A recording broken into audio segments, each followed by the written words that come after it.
Somewhere beneath the soft green hills of Britain, under the hedgerows and the sheep fields and the narrow roads that wind between old market towns, the ground is full of things that no one has ever fully explained.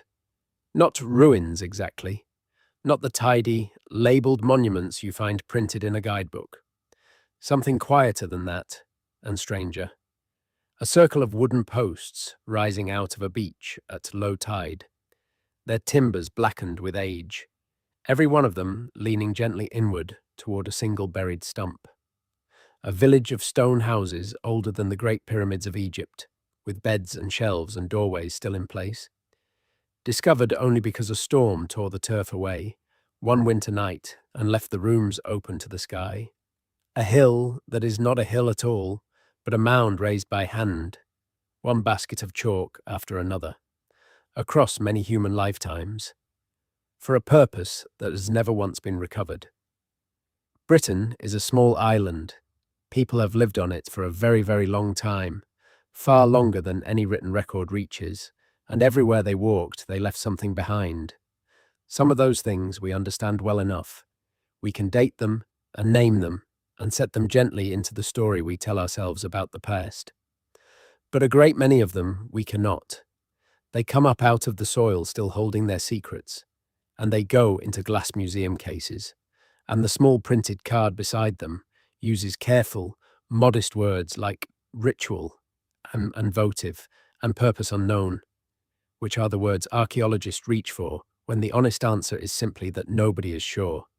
Tonight, there is nothing here for you to solve. There is no puzzle that needs you awake. We are only going to walk, slowly, and without any hurry at all, through the discoveries that Britain has given up and never explained.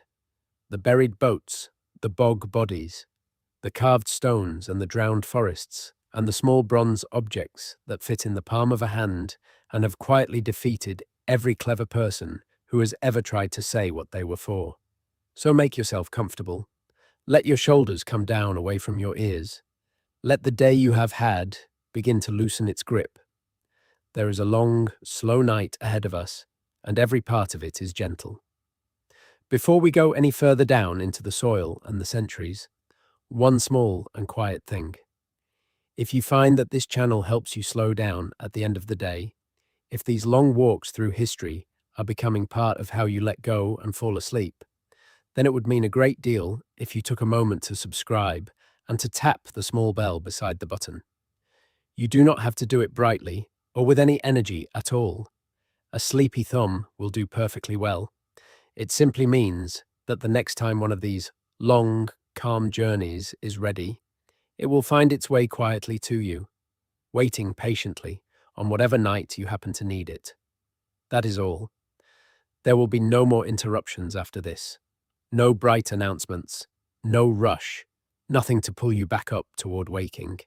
From here, the lights stay low and the voice stays soft, and we go down together into the oldest parts of this old island, one discovery at a time.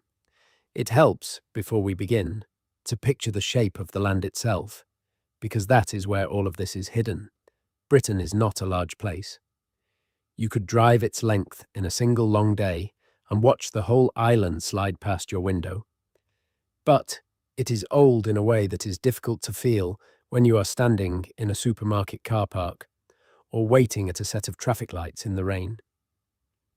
Beneath the modern surface, there are layers and more layers beneath those, going down through the medieval and the Roman and the Iron Age, down past the Bronze Age and into the long, quiet stretches of the Stone Age, when there were no towns at all and the whole island was forest and marsh and open chalk down, walked by small bands of people, whose names will never now be known. Those people did not write. For thousands upon thousands of years there was no writing in Britain at all. Everything they thought, everything they believed, every story they told to one another around their fires in the dark has dissolved completely. And the only sentences they ever left for us are the things themselves.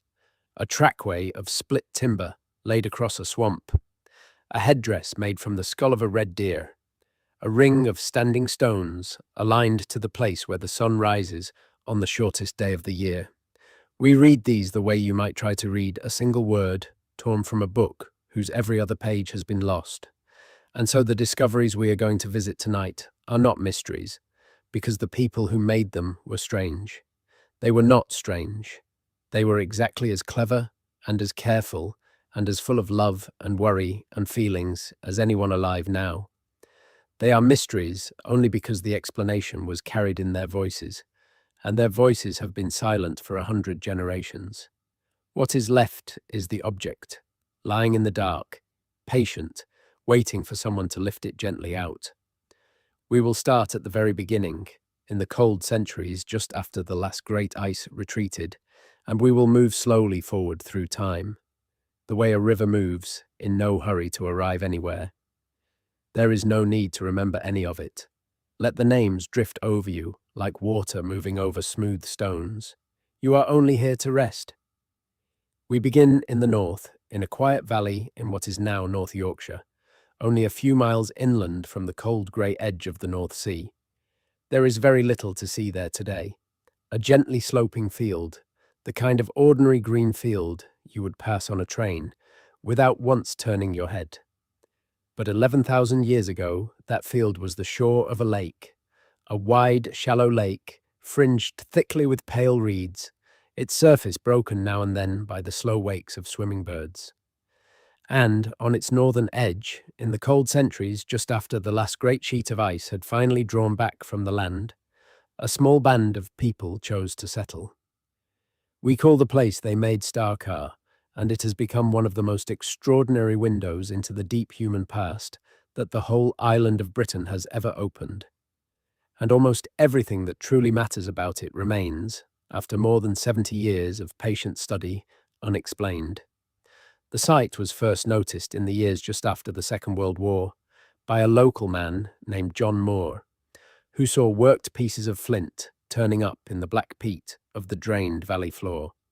When the archaeologist Graham Clark began to dig there at the end of the 1940s, he uncovered something that should not, by every ordinary rule, have survived at all. Wood, bone, antler, the soft and perishable things, the things that rot and crumble and vanish within a single human lifetime in ordinary dry soil. But the peat of that old lake bed had sealed them away completely from the air, and waterlogged ground does not allow things to decay. It holds them instead. It keeps them dark and soft and almost tender, century after century, the way a held breath keeps a word unspoken. And so Carr came up out of the ground, still carrying the ordinary belongings and the quiet debris of a way of life that had ended more than 10,000 years before anyone living thought to look for it. There were hundreds of barbed points, slender and beautifully worked, carved from the antler of red deer, the kind of point that would have tipped a spear or the shaft of a fishing harpoon. There were tools of flint and scrapers for working hides. There were lumps of a soft iron mineral that the people had carried to the lake from somewhere else, perhaps to grind into pigment. There were rolls of birch bark, gathered and set aside, the resin inside them still usable as a glue. All of this is remarkable simply because it survived. But it is not the reason that Carr is famous. The reason is the headdresses. Among the finds, the excavators lifted out the skulls of red deer that had been deliberately and carefully altered by human hands. The heavy bone had been worked thinner to make it lighter. The antlers had been trimmed down, hollowed, reduced, and 2 small holes had been cut through the back of each skull, in just the place where a cord could be threaded, so that the whole thing could be tied onto a person's head and worn. 21 of these have now been found at Carr, more than at any other site anywhere in the world, and nobody knows, with any certainty at all, what they were for. There are 2 quiet answers, and they may both be true at once. The first is practical. A hunter, wearing the skull and antlers of a deer, moving slowly and low through the reeds, could come close to a living herd without alarming it, hidden inside the shape of the animal itself. The second answer is something else entirely. To put on the head of a deer is to stop for a while being only yourself. Across the world and across all of human history, people have worn the parts of animals to cross some invisible line, to dance, to become, to speak with whatever they believed was listening. We cannot ask the people of Starkar which of these it was. We can only hold the worked skull in the light and feel the strangeness of it, the closeness of it, a thing made to be worn against a living scalp by someone who is now 11,000 years gone. There was more. The people of Starkar laid down a platform of split timber at the edge of the water, hewn planks of aspen and willow, the oldest worked structural wood ever found in the whole of Britain, and some of the oldest carpentry known anywhere in Europe. They built what may be the earliest house in Britain, a small circular dwelling marked now only by a ring of post holes and a worn hollow in the ground where a floor was swept and slept upon for years. And they made, and then lost or left behind, a small pendant of shale, scratched all over with fine lines in a pattern that no one can read, the oldest piece of art ever found in Mesolithic Britain. It may be a map, it may be a tree, or a leaf, or the lake itself, or a thing seen only behind closed eyes. It is the size of a coin, and it has nothing to say to us, and it is beautiful. There is a sadness woven through Starkar now, and it is worth knowing as you drift. The very water that preserved the site for 11,000 years has been draining away. The land was dug for peat and ditched for farming, and the ground that was once a soft black sponge has been drying out, and as it dries, the air gets in, and what the air gets into, it slowly destroys. Archaeologists working there in recent decades have found the antler turning to the texture of wet cardboard, the bone softening to paste. The site survived the ice and the centuries and the silence, and it is now, gently and quietly, beginning to dissolve. Much of it has been lifted out and saved, but not all, and so Starkar is a place that is both 11,000 years old and, in a strange way, slipping out of reach even as we look at it, a held breath very slowly being let go. We leave the northern lake now and travel south and forward in time into a country of marsh and standing water in the soft, low land of Somerset. The ice is long gone. The forests have grown tall and thick across the whole island, and in the wetlands here, around 6,000 years ago, somebody decided to build a road. It is called the Sweet Track, and it is one of the oldest engineered roads in the world. It was found in 1970 by a man named Ray Sweet, who was digging peat for a living in the Somerset levels, and who noticed planks of ancient wood lying deep in the dark ground. The track is named after him, which is a small and pleasing piece of history, a way of getting from one place to another that has carried a peat digger's surname for half a century. When archaeologists examined what Ray Sweet had found, they were able to do something almost unbelievable. They could date it not just to a century, but to a year. By reading the rings of the felled timbers, by matching the patterns of fat years and lean years locked inside the wood, they found that the trees used to build the Sweet Track were cut down in the winter of 3,807 into the early months of 3,806 before the Common Era. We know the season. We know, almost, the very year. We do not know the name of a single person who walked it. The track itself was a clever and elegant solution to an ordinary problem. The land between the slightly higher ground of Westhay and the island of Shapwick was wet marsh, impossible to cross on foot without sinking. So the builders drove long poles into the soft peat in a crossed pattern, like a long line of narrow letter X shapes, and into the cradle, where each pair crossed, they laid a single plank, end to end, raising a dry walkway just above the water for nearly 2 kilometres. It was not built slowly, over generations. The evidence suggests it was built quickly, perhaps within a single year, by people who had gathered and prepared their timber in advance and knew exactly what they were doing. That means planning. It means cooperation, many hands, a shared decision, a community agreeing that this path mattered enough to spend a winter's labour on. And here, the Sweet Track becomes a mystery. because of what was found lying beside it and beneath it.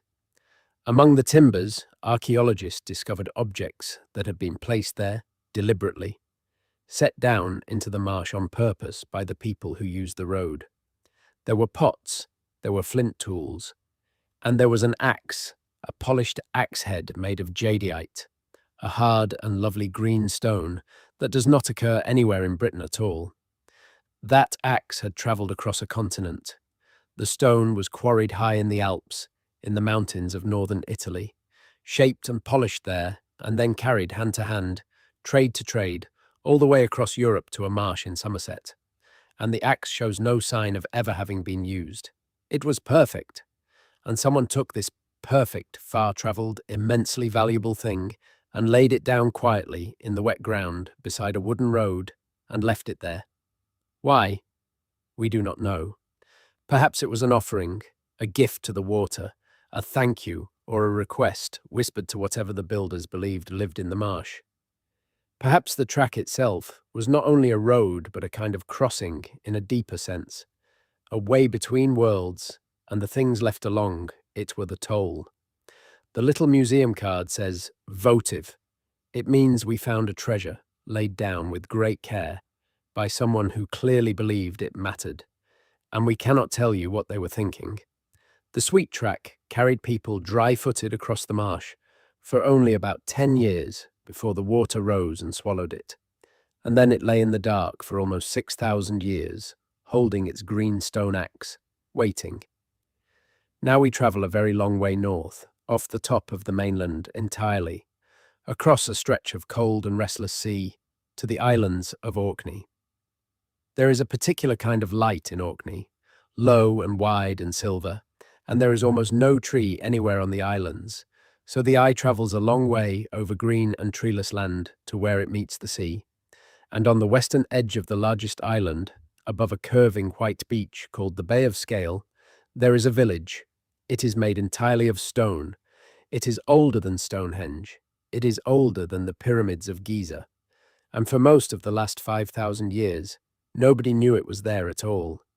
The village is called Skara Brae, and the story of how it returned to the light is the kind of story that feels almost too neat to be true. In the winter of 1850, a tremendous storm struck Orkney, one of those great Atlantic storms that the islands know well, with wind that strips the very grass from the ground.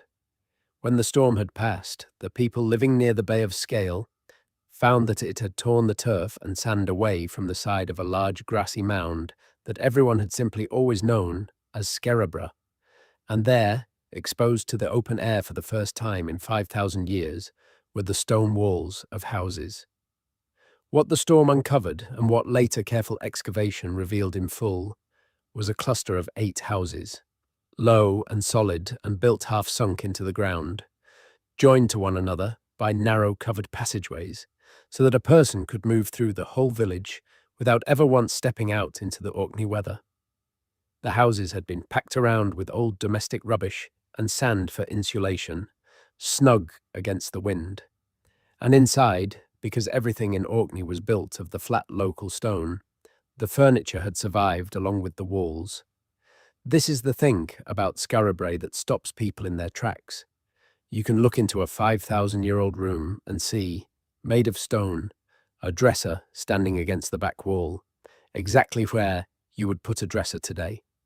The place where the people of the house displayed or stored whatever they considered worth displaying. You can see the box beds built into the walls. You can see the central hearth where the fire was kept. You can see small tanks set into the floor, carefully lined to hold water, perhaps to keep shellfish alive and fresh until they were needed. You can see shelves and cupboards and what may be a drain running beneath the houses, and what some believe is a form of indoor toilet. It is the ordinariness that moves people. Skara Brae is not a temple or a tomb. It is a home, 8 homes, a place where people slept and ate and kept their things and raised their children and waited out the long dark Orkney winters together. And yet, even here, in this most domestic and human of places, the mysteries are everywhere. We do not know why the village was finally abandoned. The old idea was a single catastrophic sandstorm that drove the people out in a hurry, and there are finds that seem to support a sudden departure. Beads spilled and scattered in a passageway, as if a necklace broke as someone fled. But the slower, quieter truth is probably that the village was lived in for around 600 years, and then, for reasons we cannot name, the people simply left, and the sand came in over the empty rooms and kept them. And there are the strange objects. All across Orkney and at Skara Brae, archaeologists have found carved stone balls, roughly the size of an orange, worked into precise patterns of knobs and spirals and raised faces. They are made with enormous skill. They show no sign of wear from any obvious use. There are hundreds of them, and they have been studied for a century and a half, and no one can say what they were. Symbols of status held by important people. Weights, objects passed from hand to hand in some ceremony. Things whose entire meaning lived in a belief that is now gone. They sit in their cases, perfectly round, perfectly silent, and they keep their answer. Skara Brae alone would make Orkney one of the great places of the ancient world. But it is not alone. Only a short distance away, on a narrow neck of land between two lochs, lies a discovery so large and so unexpected that archaeologists are still, even now, struggling to fully take its measure. The place is called the Ness of Brodgar, and it sits on a thin isthmus of land, with water on either side, set between two of the most famous stone monuments in Britain, the tall, slender stones of Stennis at one end and the great, wide ring of Brodgar at the other. For a very long time, the field on that narrow neck of land was simply a field.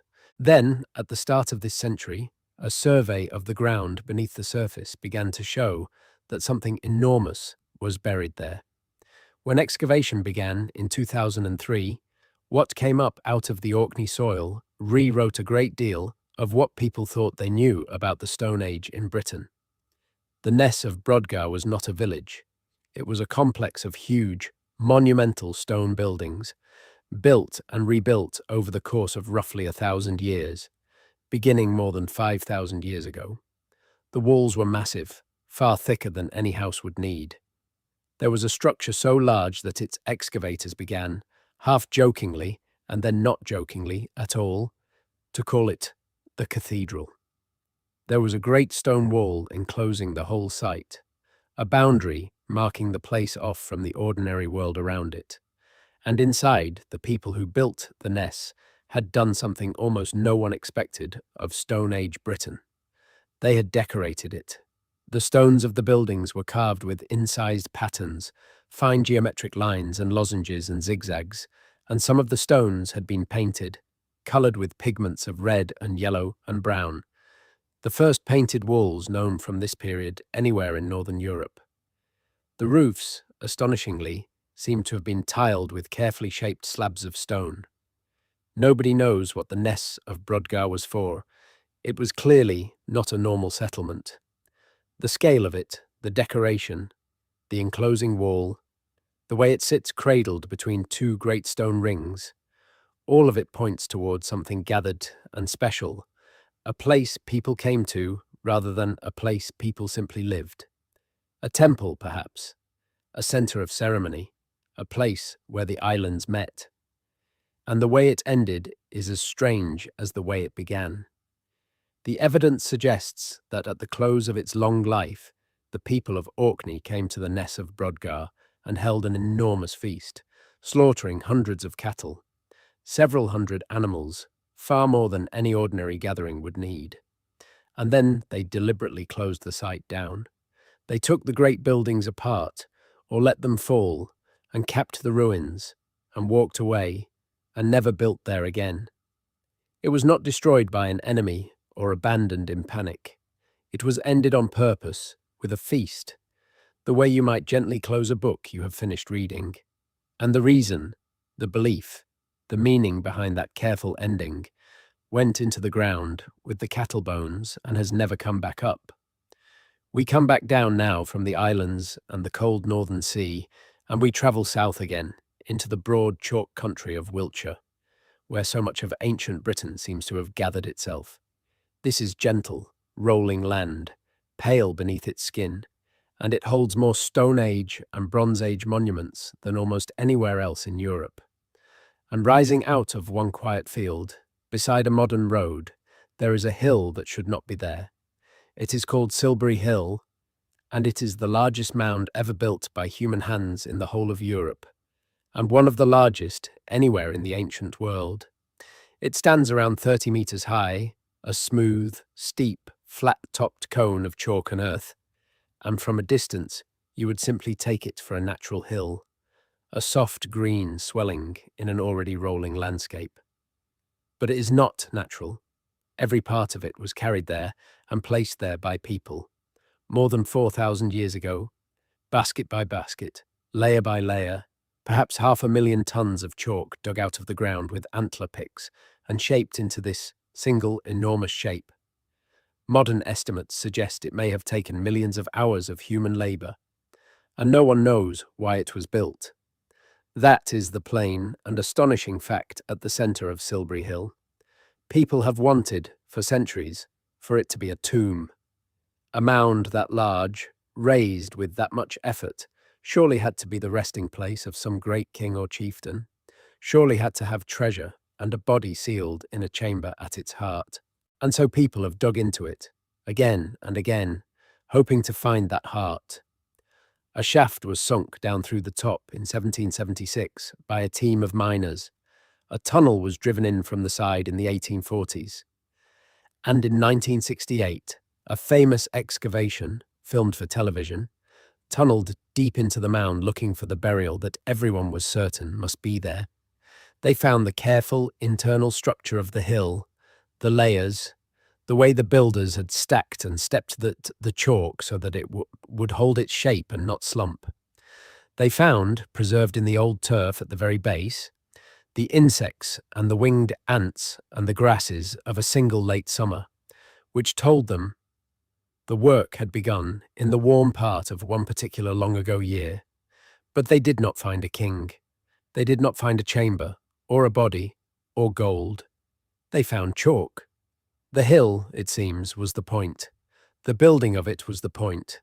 The mound itself, rising slowly over the years against the sky, was the thing the people wanted. And what it meant to them, what they were saying with it, went unspoken into the chalk and stayed there. The 1968 tunnel did one more thing, quietly and accidentally. It weakened the mound. Decades later, in the year 2000, after heavy rain, a hole suddenly opened at the summit of Silbury Hill, the old shaft of 1776 collapsing inward, the hill beginning, gently, to eat itself from within. It had to be rescued. Engineers and archaeologists went back in, mapped every old tunnel, and filled the wounded hill with fresh chalk to make it whole and stable again. So Silbury Hill, as it stands today, is a thing that was built without explanation 4,000 years ago, repeatedly broken into by people hungry for an answer that was never there, and finally healed and packed solid by our own age, still keeping its silence, still simply being a hill that someone needed to exist. A short walk from Silbury Hill, across the same soft chalk, brings us to a place whose name everyone in the world seems to know, and yet which remains, when you look at it closely, one of the deepest unanswered questions in all of archaeology. We have come to Salisbury Plain and to Stonehenge. You already hold a picture of Stonehenge in your mind, the great upright stones, the lintels laid across their tops, the broken ring of them standing alone on the open plain against a wide and changing sky. You may feel that Stonehenge is a thing already explained, a famous monument with its mystery, long since worn smooth by a million photographs. But the true mystery of Stonehenge is not really its shape, or even its purpose, although its purpose is uncertain enough. The true mystery is the stones themselves, and where they came from, and how they came to be here at all. There are two kinds of stone at Stonehenge, the huge ones, The giants that form the Great Trilithons and the outer ring are called sarsens, and they are a hard local sandstone. They are immense, some of them weighing more than 20 tons, and moving them was a feat of astonishing organisation. But at least they came from relatively close by, from the Marlborough Downs, perhaps 25 kilometres to the north. It is the other stones, the smaller ones, that break the mind a little. They are called the blue stones because of the faint colour they show when wet or freshly broken, and there were once perhaps 80 of them, and they do not come from anywhere near Salisbury Plain. They come from the Preseli Hills in Pembrokeshire, in the far southwest of Wales. They were carried somehow across more than 250 kilometres of land and water, from particular rocky outcrops on particular Welsh hillsides that geologists have now matched, stone for stone, to the blue stones standing on the plain. Sit with that for a moment as you rest. 5,000 years ago, people decided that certain stones from a hill in Wales, each one weighing as much as several people, needed to be at a place in southern England a journey of many days away. And then they did it. They moved them, by raft along the coast and up the rivers, or by sledge and roller and rope across the land, or by some combination of both, hauled by hands and shoulders and sheer collective will, all the way from Preseli to Salisbury Plain. No one was forced to do this by a written law. No one was paid in coins. A great many people simply agreed that it had to happen and gave their strength to it, for a reason that mattered enough to be worth all of that, and which we cannot name. And the mystery has only deepened in recent years. The largest of the blue stones, a great recumbent slab known as the altar stone, was always a little different from the rest, and recent study of its mineral makeup has suggested that it did not come from Wales at all. It appears to have come from the far northeast of Scotland, from the old red sandstone of the Orkney region, which would mean a journey of perhaps 700 kilometres or more, the length of the whole island, to bring a single stone to the plain. If that holds true, then Stonehenge is not a Wiltshire monument at all. It is a place where Britain, somehow, brought pieces of itself together from its farthest corners, a gathering of stone from a scattered land, for a purpose written nowhere and remembered by no one. We argue still about what Stonehenge was, a temple to the sun, aligned as it is to the rising of midsummer and the setting of midwinter, a place of healing, the blue stones believed to hold some power, a monument to the dead, surrounded as it is by their cremated remains. It may have been all of these across its long life, but the stones came from the ends of the earth, and that, more than anything, is the wonder of it. Stonehenge does not stand alone in this landscape. We have already visited Silbury Hill, just a few miles off, and around it lies a whole country of the ancient sacred, and the greatest single monument among them all is the one we go to next. It is the stone circle at Avebury, and it is so large that it has a village living inside it. Avebury is the biggest stone circle in the world. Where Stonehenge is compact, a tight and famous cluster you can take in with a single glance, Avebury is vast and sprawling and quiet, and most people walk through part of it without quite realizing what it is. It begins with an enormous earthwork, a great circular bank and a deep ditch enclosing an area large enough to hold streets and houses and gardens and a pub. And set within that huge enclosure are the stones. There was once a great outer circle of around 100 standing stones following the inside of the bank, and within that, two further smaller circles. The stones of Avebury were not shaped and squared like the sarsens of Stonehenge. They were used as they were found, huge rough boulders, and the people who raised them seemed to have chosen them with care, some tall and narrow, some broad and diamond-shaped, as though the differing forms of the stones themselves carried meaning. Avebury was built across the same long stretch of centuries as the other great monuments of the plain, and like them, it keeps its purpose to itself. But Avebury carries an extra layer of mystery, a darker and more recent one. long after the Stone Age people who raised the circle were gone. In the Middle Ages, the villagers who by then lived among the stones came to fear them, or to be told to fear them.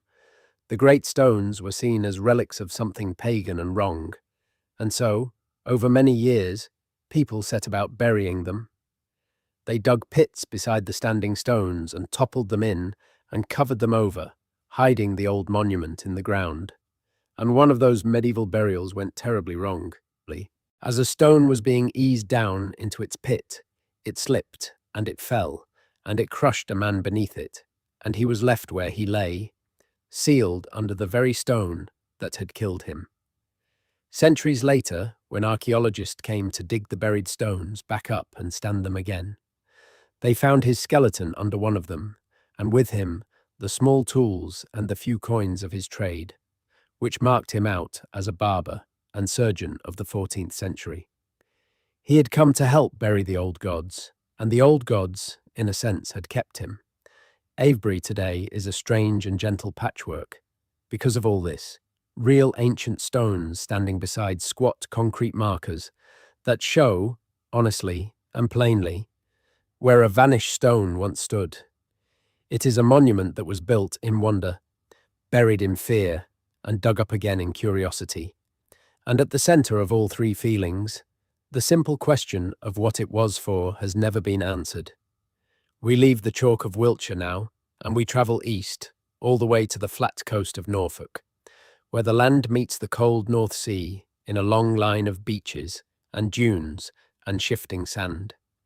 And it is the shifting of that sand that matters here, because in the spring of 1998, on a beach at a place called Home, next the sea, the sand moved and the sea pulled back the cover it had kept for 4,000 years, and something extraordinary came into the light.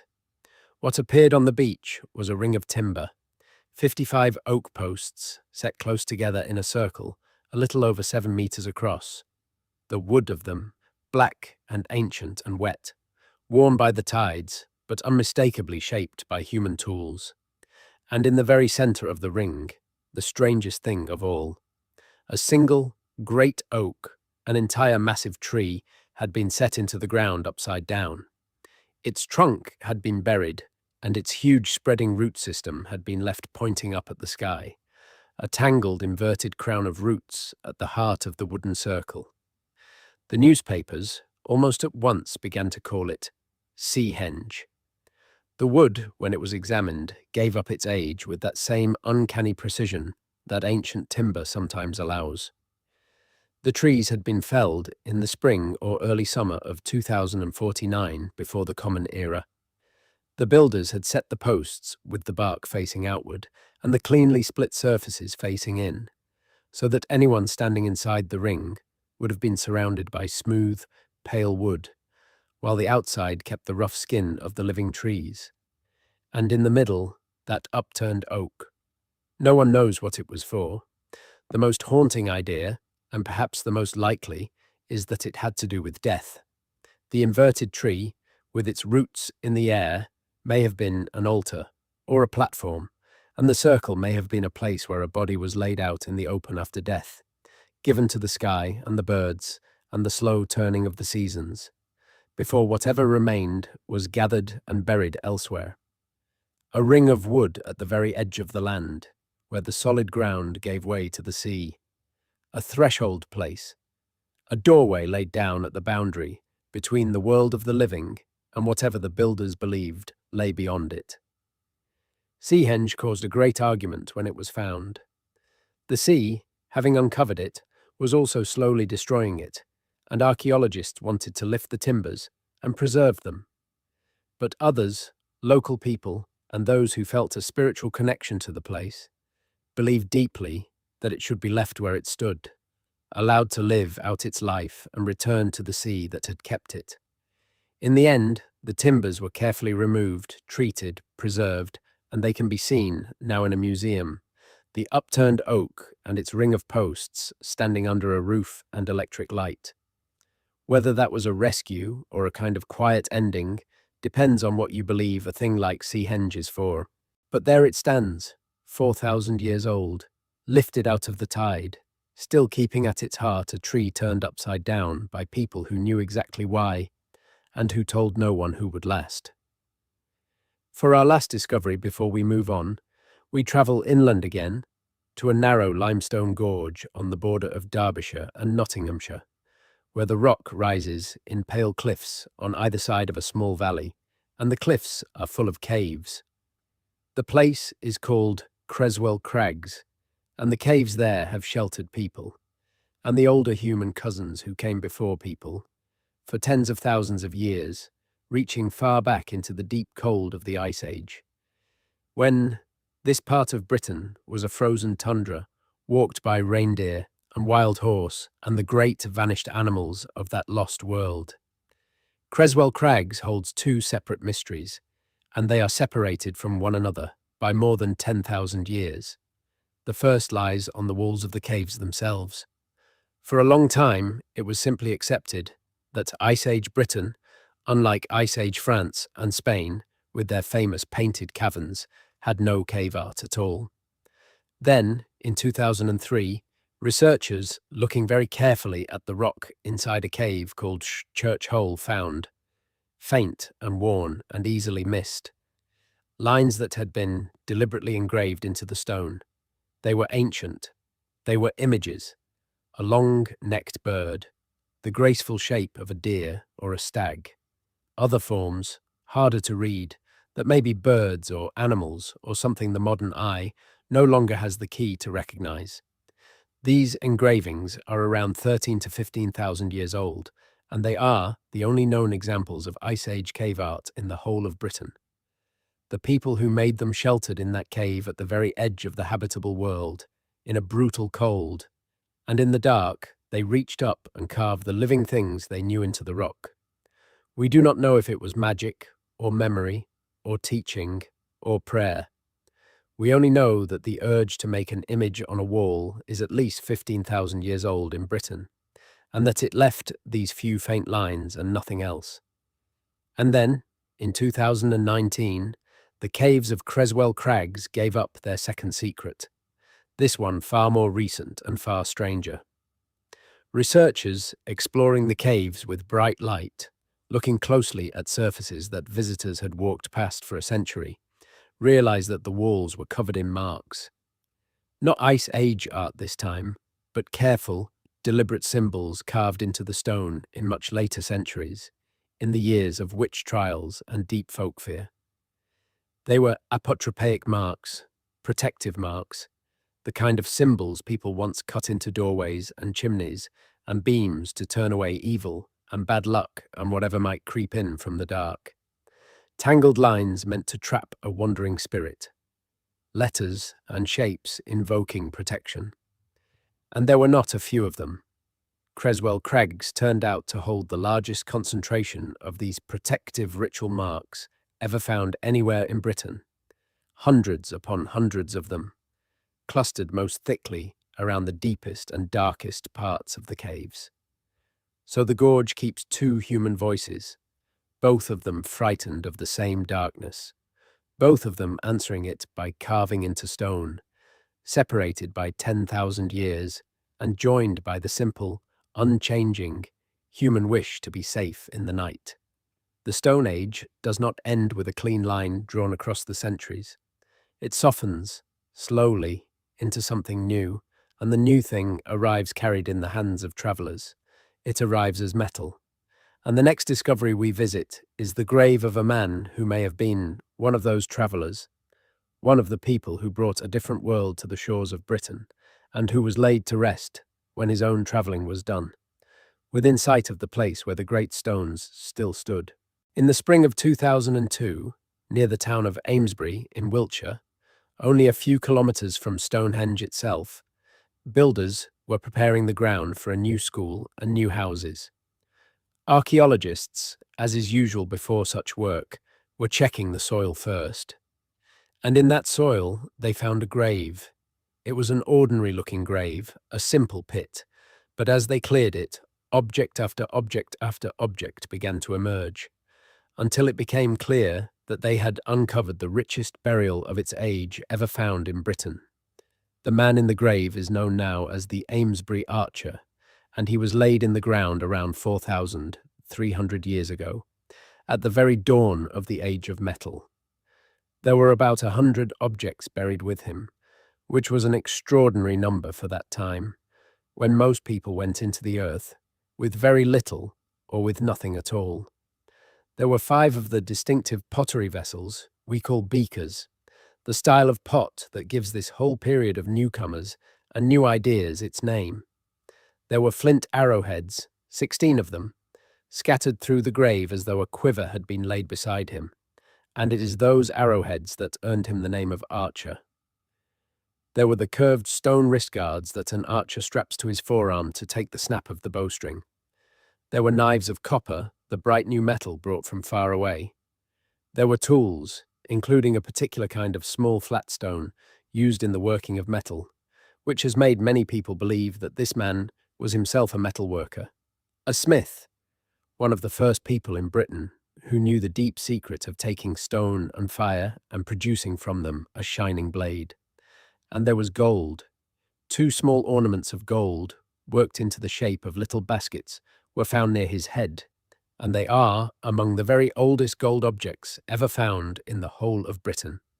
But the most haunting thing about the Amesbury Archer is not in the grave at all. It is in his bones and in his teeth, when scientists studied the chemistry locked into his tooth enamel.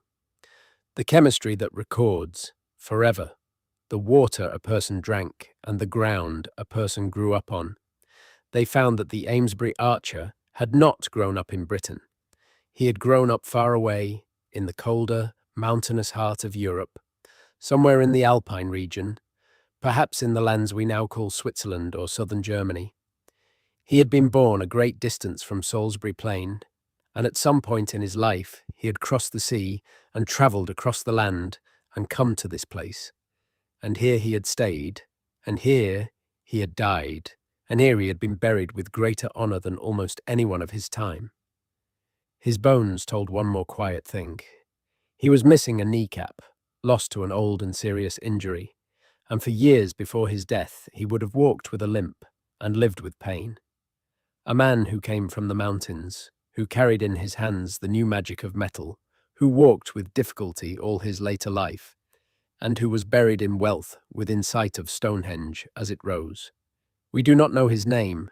We do not know whether the people who buried him so richly loved him, or feared him, or simply understood that the strange knowledge he carried was worth more than gold.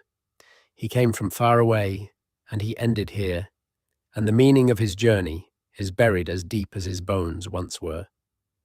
We move on, and we move into the full brightness of the Age of Bronze, and we travel to Wales, to the county of Flintshire, and to a discovery that begins, as so many of the best ones do, with workmen and an ordinary day.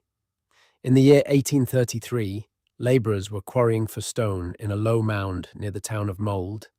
The mound had a name, an old name in the local tongue that meant the Hill of the Fairies or the Hill of the Goblins, and there were stories told about it, stories of a glowing figure, a being of gold, that was said to be seen there.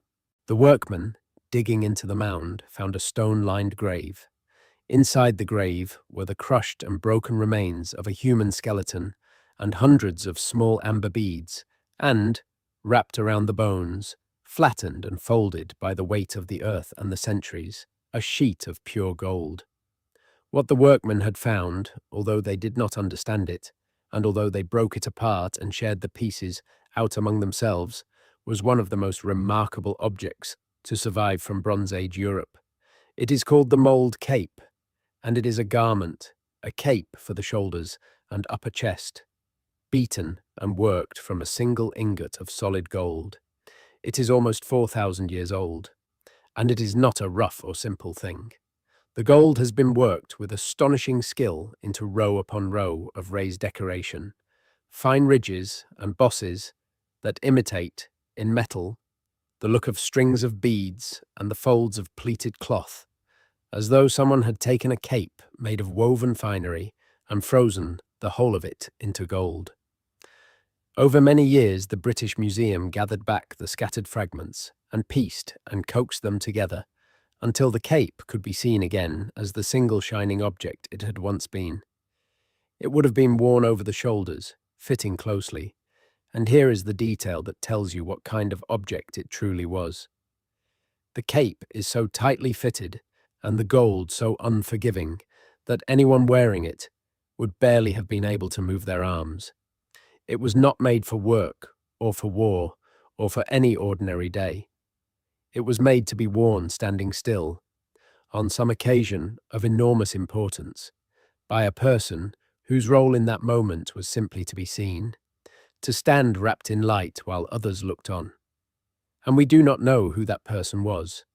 The cape is small, made for a slender body, and there has been long debate about whether it was worn by a woman, or a young person, or by whoever held a particular sacred office, regardless of who they were underneath.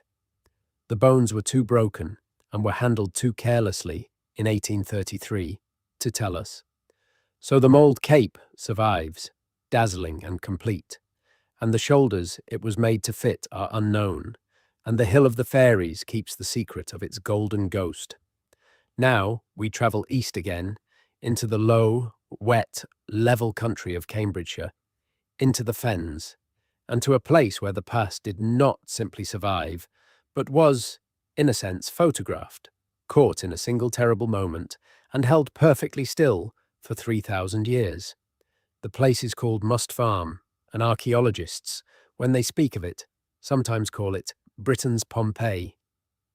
Around 3,000 years ago, in the late Bronze Age, a small group of people built themselves a settlement in the fens. They built it out over a slow-moving river channel, raising their houses up on wooden stilts above the water. Round houses with conical roofs, joined and sheltered with a wooden palisade of pointed posts ringing the whole small community. It was, by every sign, a good place to live, and a new one. The settlement was barely finished. The timber was still fresh. The people had moved in and filled their homes with everything they owned. And then, perhaps within a single year of its building, the settlement caught fire. The fire was fast and total. The roofs burned and the houses collapsed, and everything in them fell straight down, through the burning floors, into the soft silt of the river channel below. And that silt did what waterlogged ground always does. It sealed the disaster away from the air, and it kept it. When archaeologists excavated Must Farm a decade ago, they did not find the faint traces and the post holes that are the usual diet of prehistoric archaeology. They found the actual contents of Bronze Age homes, fallen and burnt and then preserved exactly where they landed. They found pots, complete pots, still holding the remains of the meals that had been inside them. One of them with a wooden spoon still resting in it, as though set down a moment before. They found wooden buckets and platters and tools. They found textiles, fabric woven so finely from plant fibres that it is the most delicate prehistoric cloth ever found in Britain. They found glass beads that had been traded across enormous distances. They found, in the channel beneath, the long slim shapes of log boats. They found, in short, an entire moment of ordinary Bronze Age life.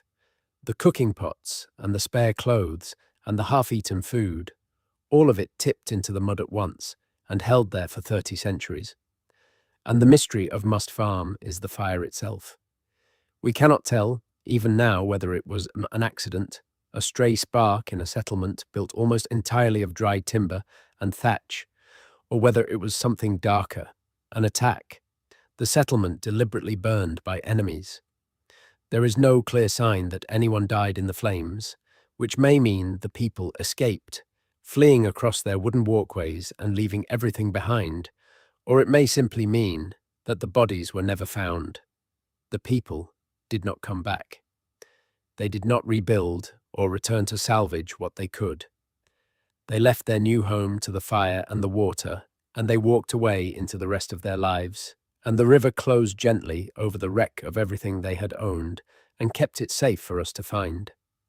A short distance from Must Farm, in the same broad fenland country, near the city of Peterborough, lies a discovery that comes from the same Bronze Age world, and that turns the quiet question of the fens towards something deeper than disaster.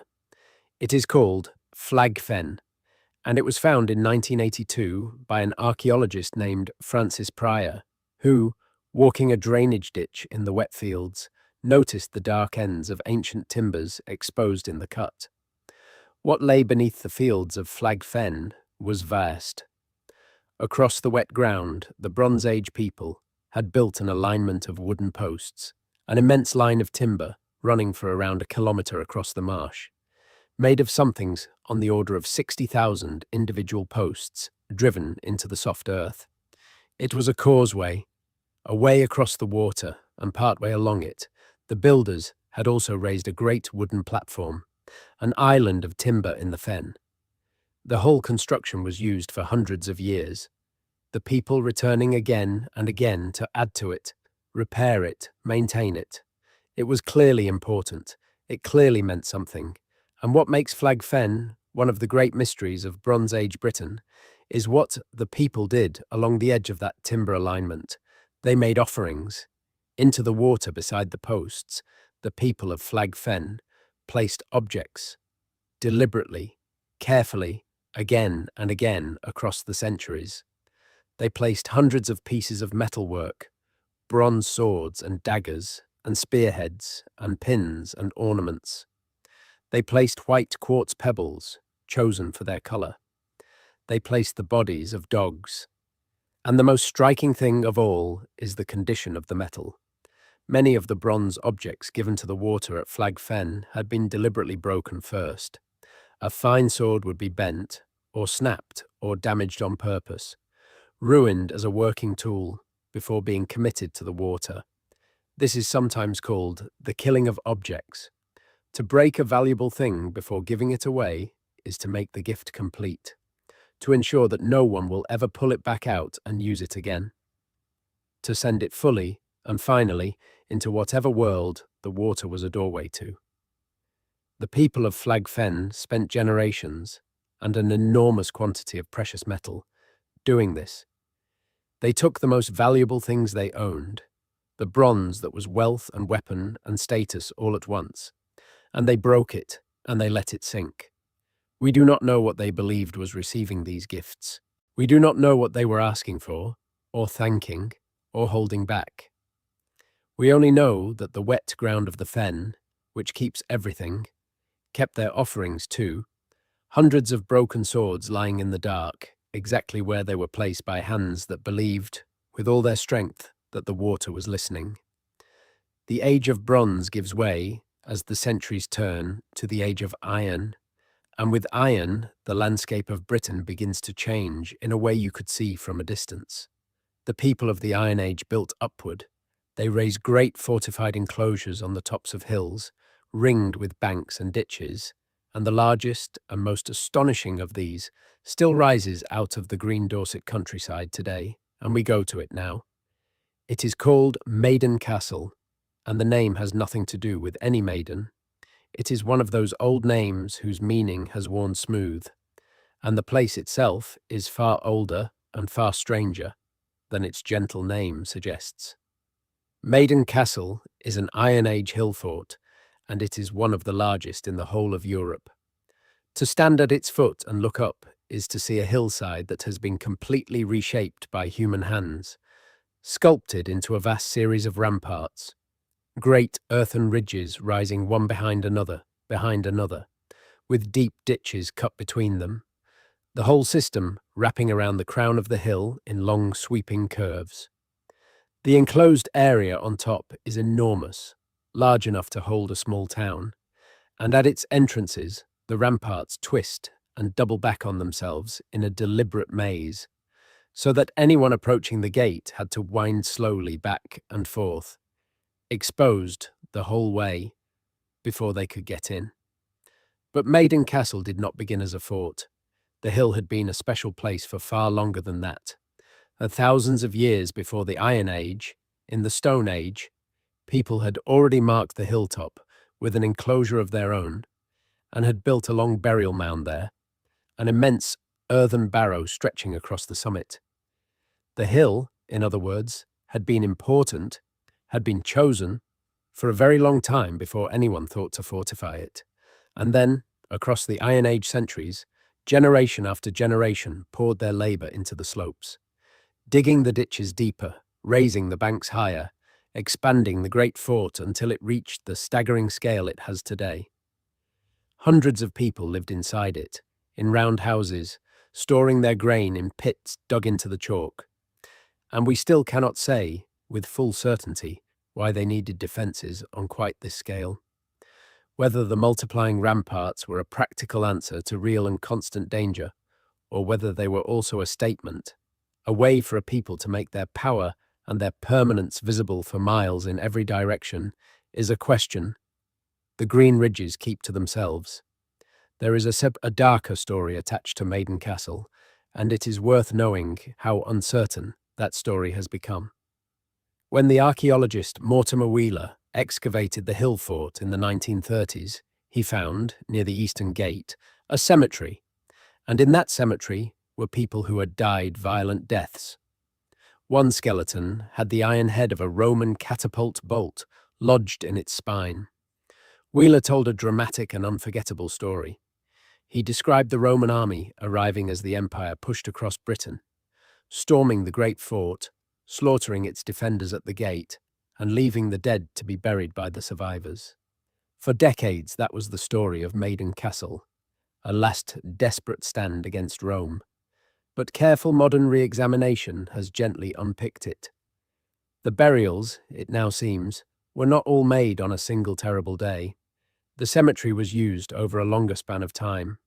Some of those people certainly died by violence, but the single cinematic massacre, the fall of the fortress in one Roman afternoon, is no longer something archaeologists are willing to state as fact. What truly happened in the last years of Maiden Castle, how its long life as a great stronghold actually ended, has become, once again, uncertain. The Romans built their tidy new town down on the flat ground nearby, and the people drifted down off the hill to it over time, and the huge fort emptied, and the grass grew over the ramparts, and the hill went quiet, keeping the truth of its ending the way it keeps everything else. We travel now to the eastern side of the country, back to the gentle agricultural county of Norfolk, and to a discovery that is not a place you can walk through, but a treasure, or rather, a whole series of treasures, drawn up out of an ordinary field over the course of many years. The place is called Snetisham, and what the fields of Snetisham have given up is the single greatest concentration of Iron Age gold and silver ever found anywhere in Britain. It began, as these things so often do, by accident. In the late 1940s, a farmer ploughing his land turned up strange, twisted pieces of metal, and over the following years, find after find emerged from the same area. And then, in 1990, a particularly large discovery brought the full astonishment of Snetisham into focus. Buried in the ground, in a series of pits, the Iron Age people had placed an enormous quantity of precious metal. There were rings and bracelets and coins and rough ingots of bullion. And above all, there were torques, the great neck rings that were the supreme status object of the Iron Age, heavy collars of twisted precious metal, worn around the throat by people of high importance. Snetisham gave up around 150 torques and fragments of torques, more than have been found in all the rest of Britain put together. The most famous of them is known simply as the Great Torque, and it is one of the finest objects ever made in ancient Britain.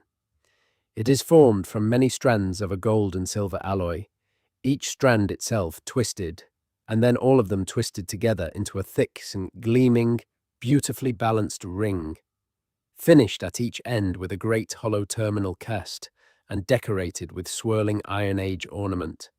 It is heavy. It is the work of a master, someone at the very height of an ancient craft. It is around 2,000 years old, and the deep question of Snetisham is not how the torques were made, but why they were buried. The way the hoards were placed, some of them carefully arranged. Smaller groups of treasure nested inside larger ones, layered and down into the pits, does not look like a person hurriedly hiding their savings from a thief. It looks deliberate, structured, almost ceremonial. Some believe Snetisham was a sacred place, and that the gold was given to the gods, committed to the safekeeping of the earth itself. Others believe it was a tribal treasury, the gathered wealth of a whole people, buried for security in a known and guarded spot. Whichever it was, the most telling fact remains. Nobody ever came back for it.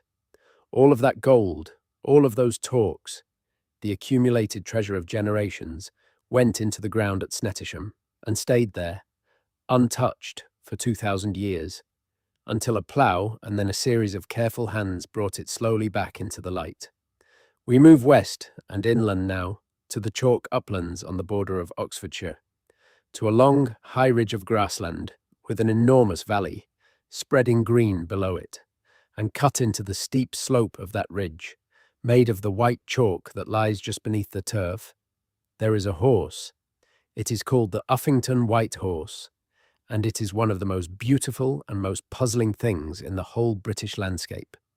It is a hill figure, an image created by stripping away the grass and topsoil to expose the brilliant white chalk underneath. And it is large, well over 100 meters from end to end.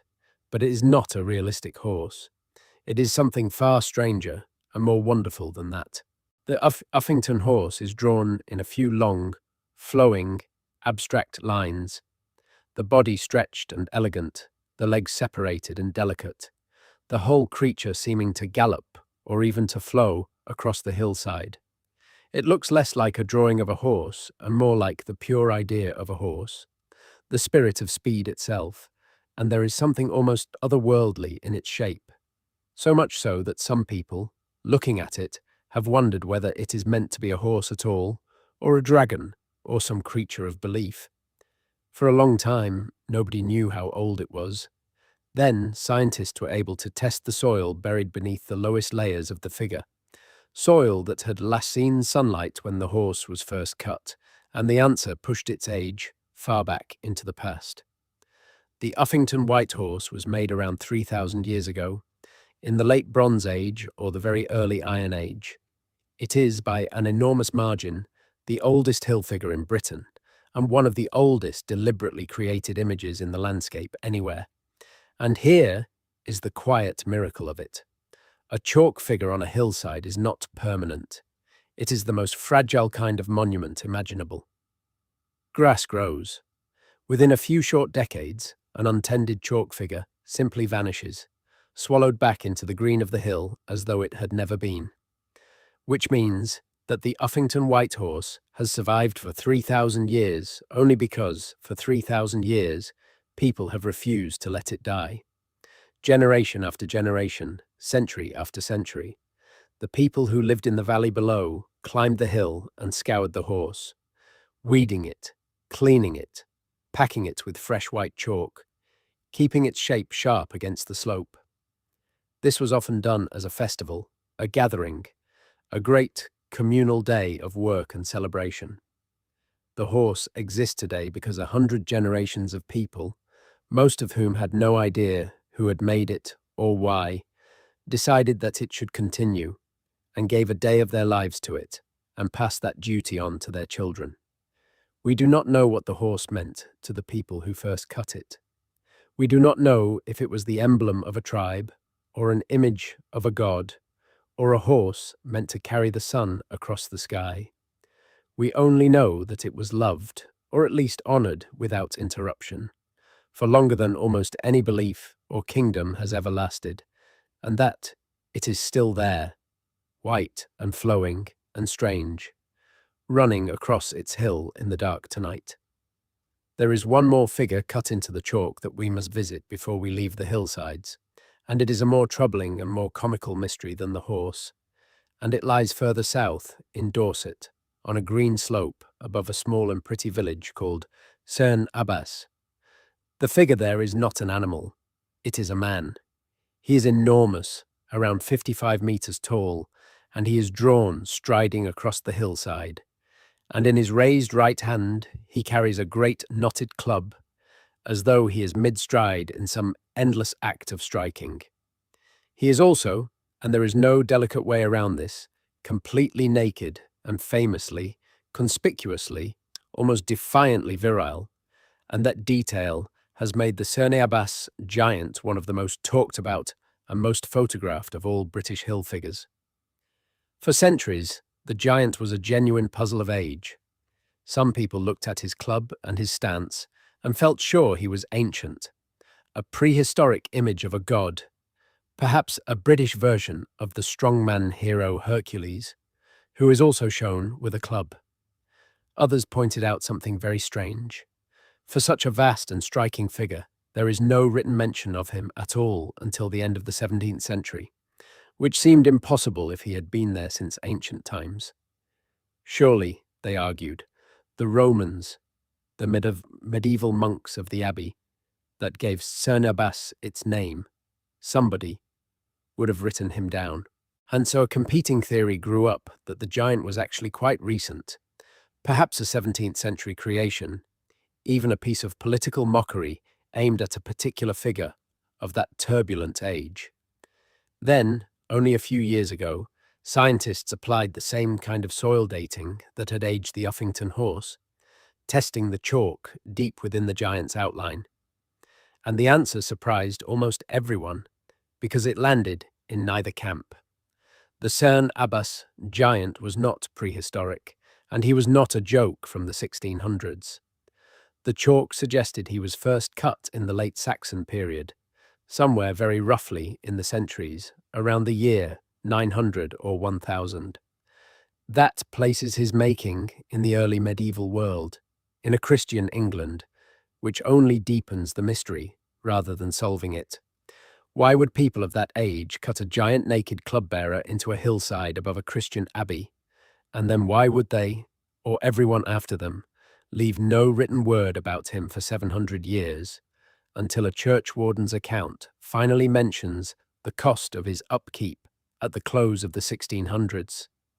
Perhaps he marked a meeting place, or a boundary. Perhaps he was a god, an old strongman figure who refused to be entirely forgotten, even as new beliefs came in. Perhaps he was scoured into being, and then half forgotten, and then rediscovered more than once. The Cerne Abbas giant strides on across his hill, ancient and not ancient, recorded and unrecorded, a huge and unmistakable human figure who has somehow kept the simple facts of his own birth a secret for more than 1,000 years. We have spent some time now on hilltops and in open chalk country, in the wide and windy places of ancient Britain, and the next discovery we visit asks us to go down instead, down into the wet and the dark, into one of the strangest preserving places the land has to offer. We are going into a bog. A peat bog is a slow, patient, acidic thing. It is made of countless layers of dead plants that never fully rotted, pressed down over thousands of years into a deep, cold sponge of brown peat. There is very little oxygen in a bog, and the water in it is acid and cold and still. And so a bog does not destroy what falls into it. It tans it the way a leather worker tans a hide, and it keeps it, sometimes for thousands of years. Across the north of Europe, in the bogs of Denmark and Germany and Ireland and Britain, peat cutters over the centuries have lifted out, again and again, the bodies of people, not skeletons, bodies with skin and hair and faces and fingernails and the last meal still resting in the stomach. The bog people. The most famous of the British bog bodies was found in the summer of 1984 in a peat bog called Lindow Moss, near the town of Wilmslow in Cheshire. Workers cutting peat by machine saw something come along on the conveyor that should not have been there, and what they had found, when the peat was carefully cleared away, was the upper body of a man. He had lain in the bog for around 2,000 years, and the bog had kept him with terrible gentleness. His skin was there, darkened to the colour of old leather. His hair was there, and his neat trimmed beard, and even the faint stubble where he had last shaved. He had been a healthy man in his mid-20s, well cared for, his nails manicured, and he had gone into the bog wearing nothing at all except a single band of fox fur around one arm. And the way he died is the reason he has never been forgotten. The man from Lindow Moss did not die once. He died, it seems, several times over, in a sequence so deliberate that it has its own grim name. He was struck hard on the top of the head, twice, blows heavy enough to drive him to his knees.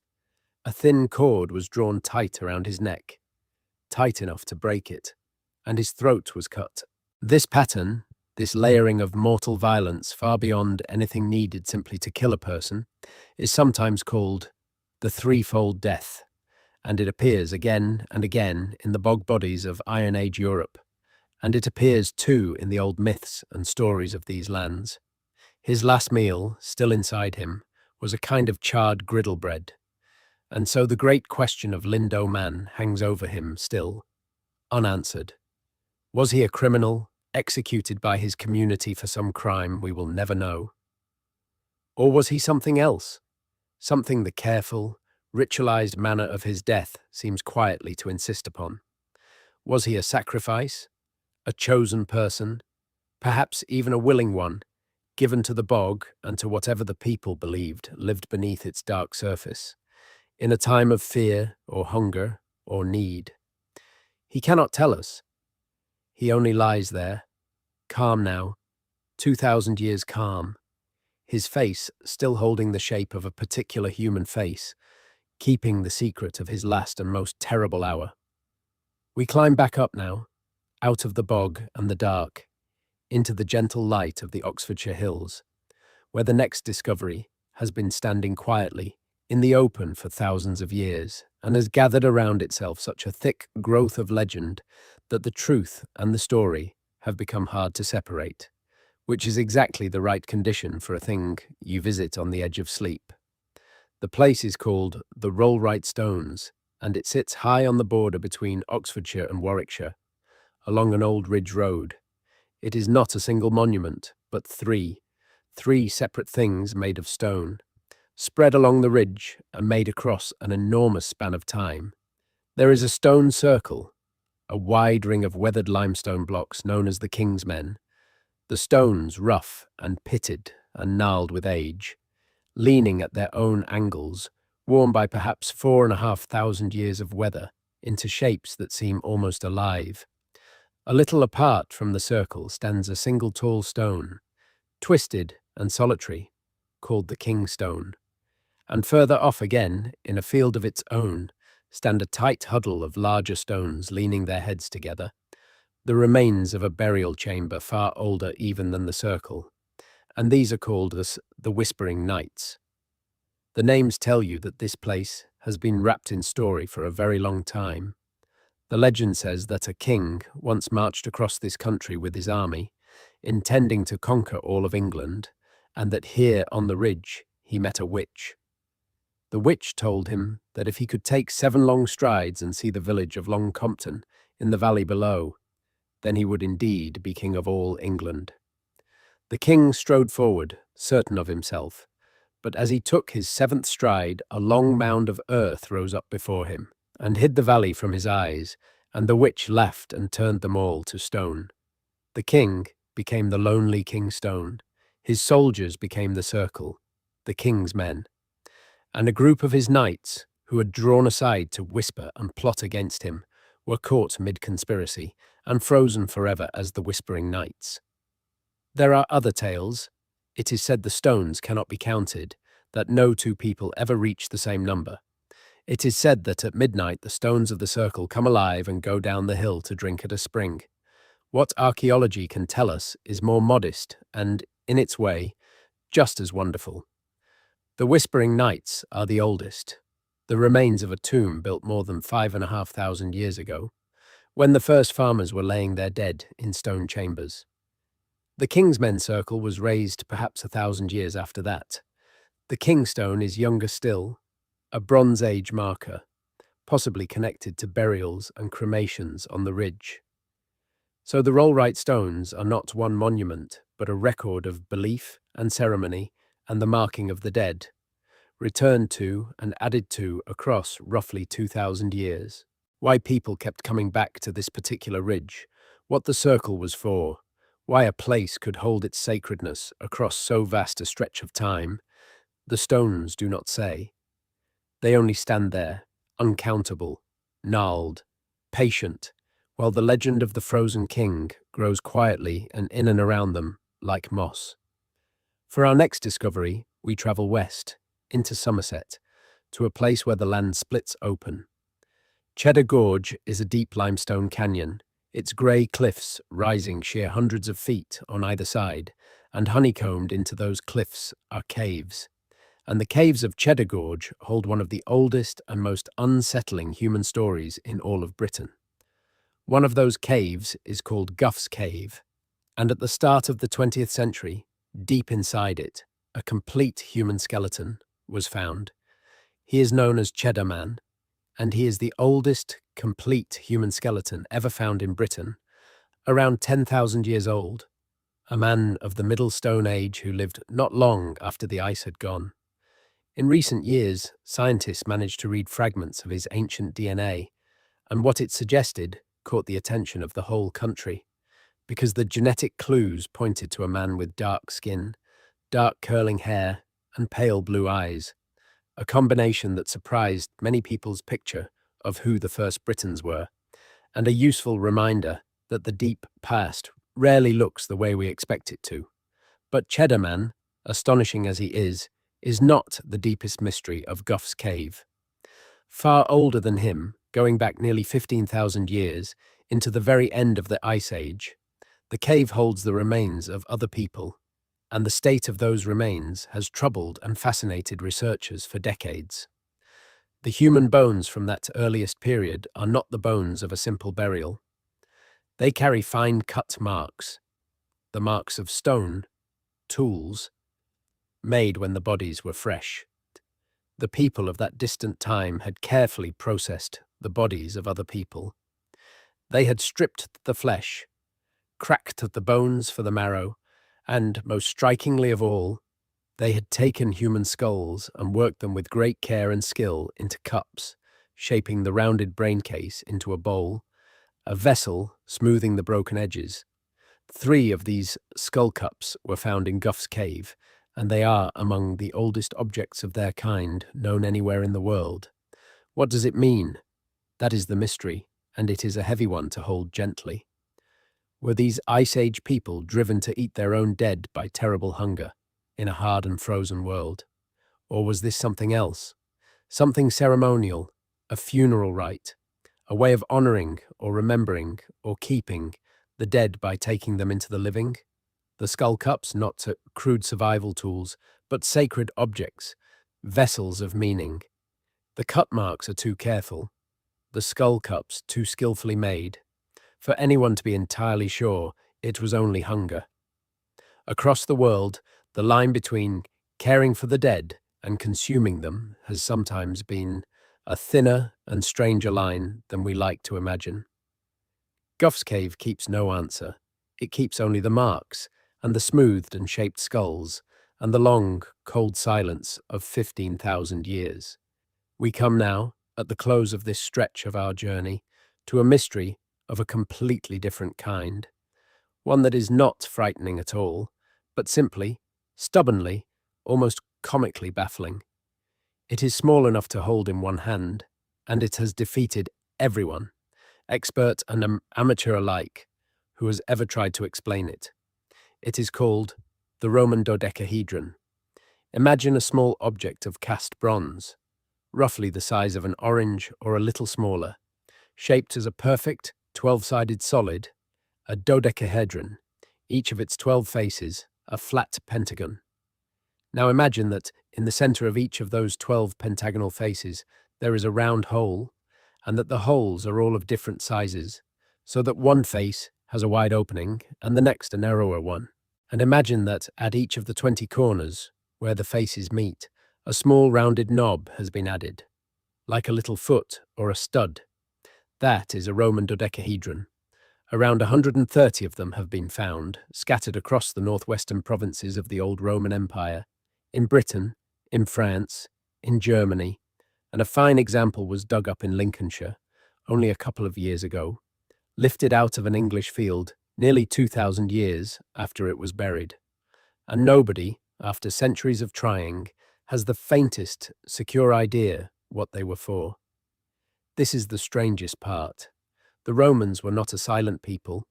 They wrote constantly about their tools, their habits, their daily lives, their armies, their kitchens.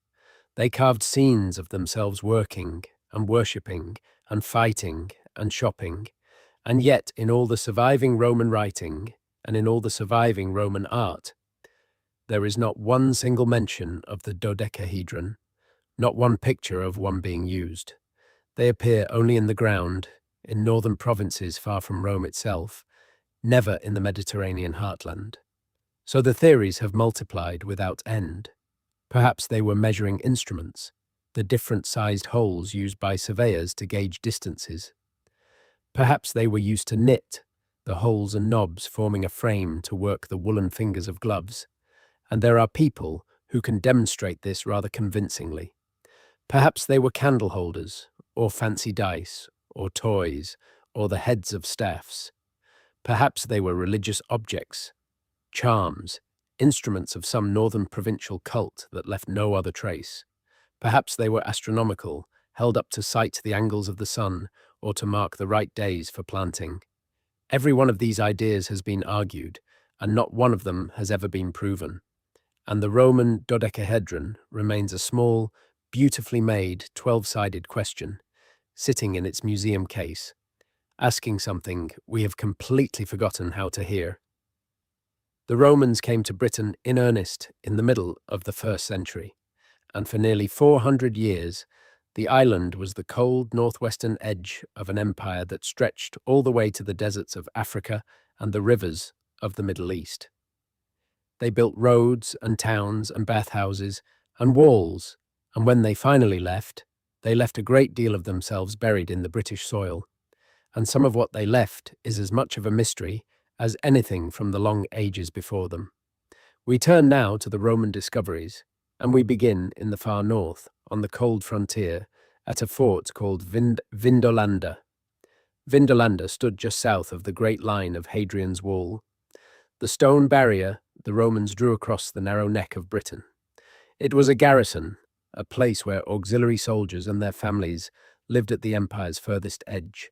And like so many of the discoveries on our journey tonight, it owes its survival to waterlogged ground. Beneath later layers at Vindolanda, the soil was wet and airless, and it preserved things that should long ago have rotted into nothing. And what it preserved, beginning with discoveries in the 1970s, was writing. Thin slivers of wood, hardly thicker than a postcard, covered in faded ink. The oldest handwritten documents ever found in Britain. They are called the Vindolanda tablets, and reading them is the closest thing we have to standing inside the doorway of a Roman fort and simply listening. What they say is wonderfully, almost unbearably ordinary. There are military reports and lists of supplies. There is a letter that mentions a gift of socks and sandals and underwear sent up to the cold north for a soldier who must have been feeling the British winter in his bones.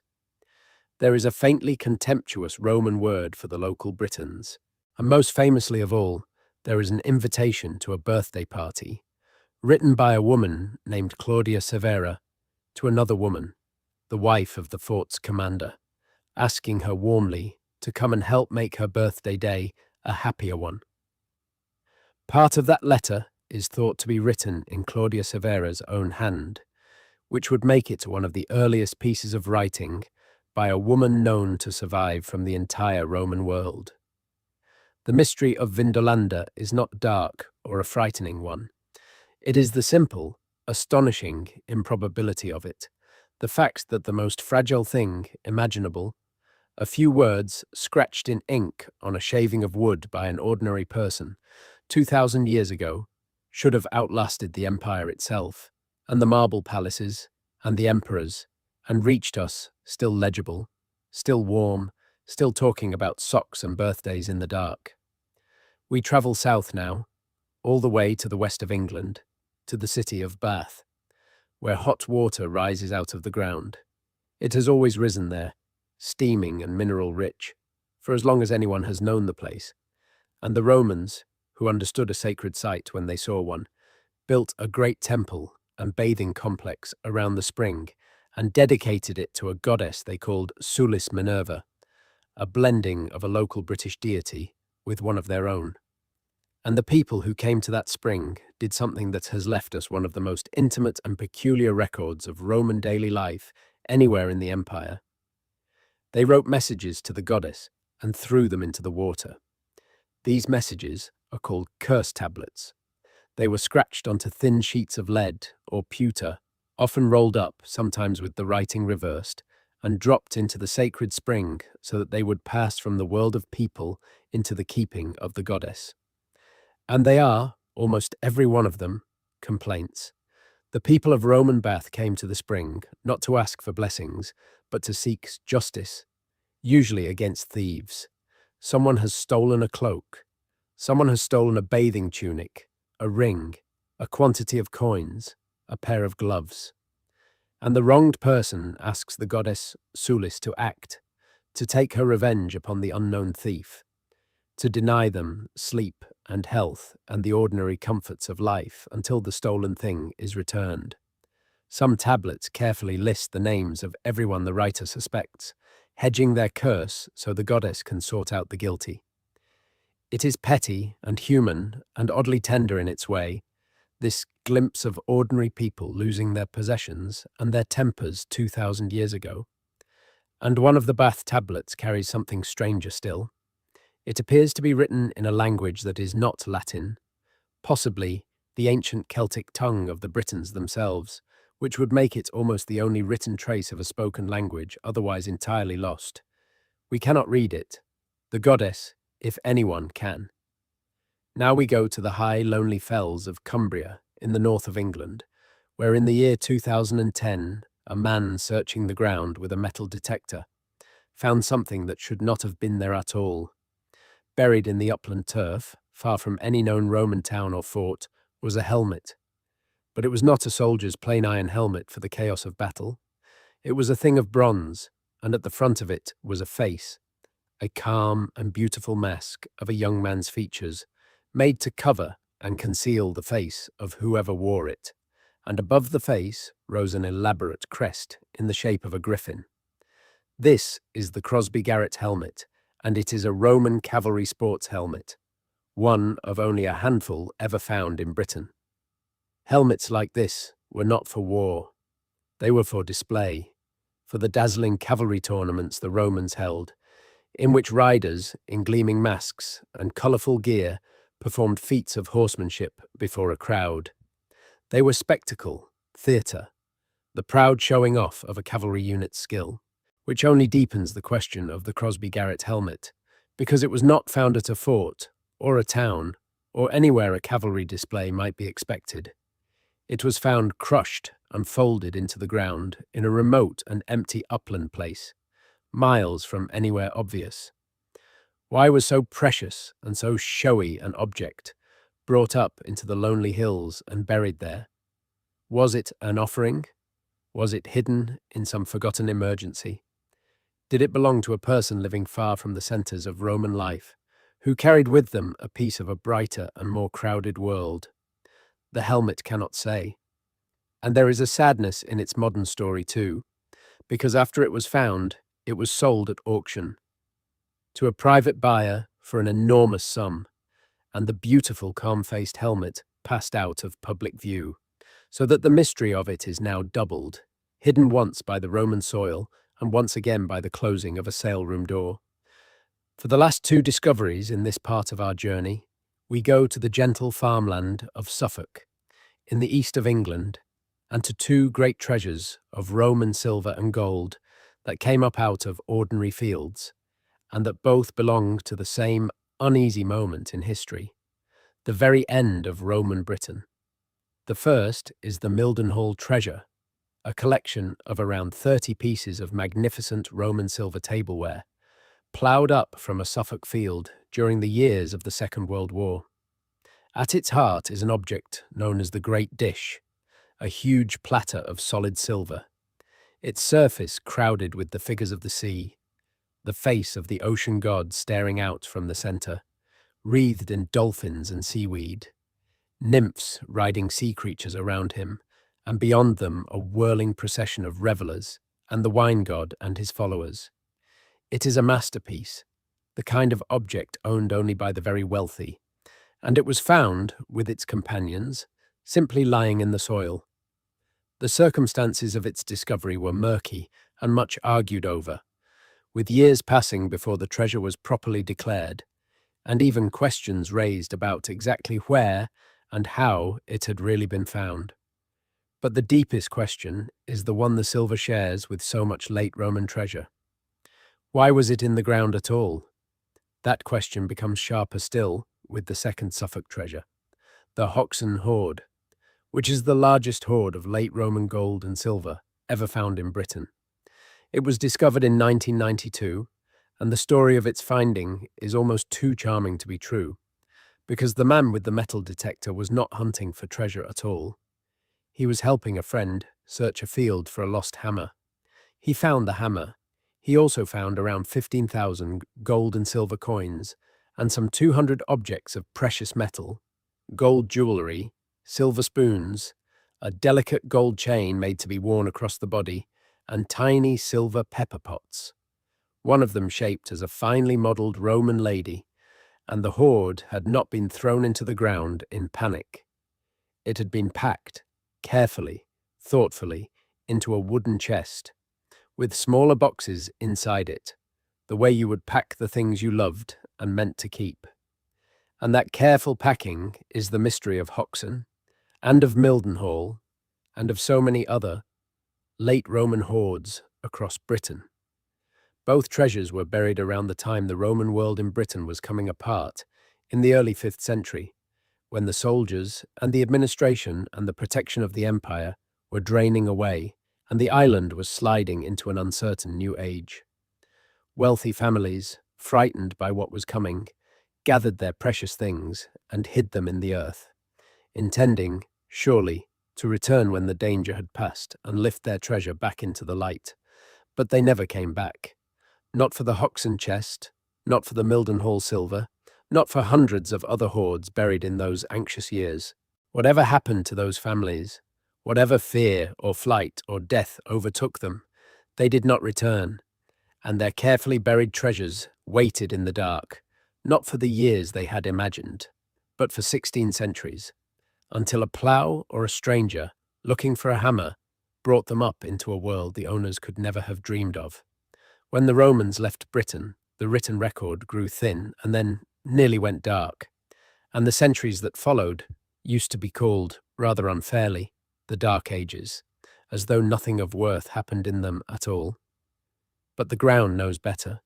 The early medieval centuries, the age of the Anglo-Saxons, left behind some of the most breathtaking discoveries ever made in Britain, and some of the most stubborn mysteries, and we go to them now, beginning with the most famous of them all, on a quiet bank of sandy soil above a river in Suffolk.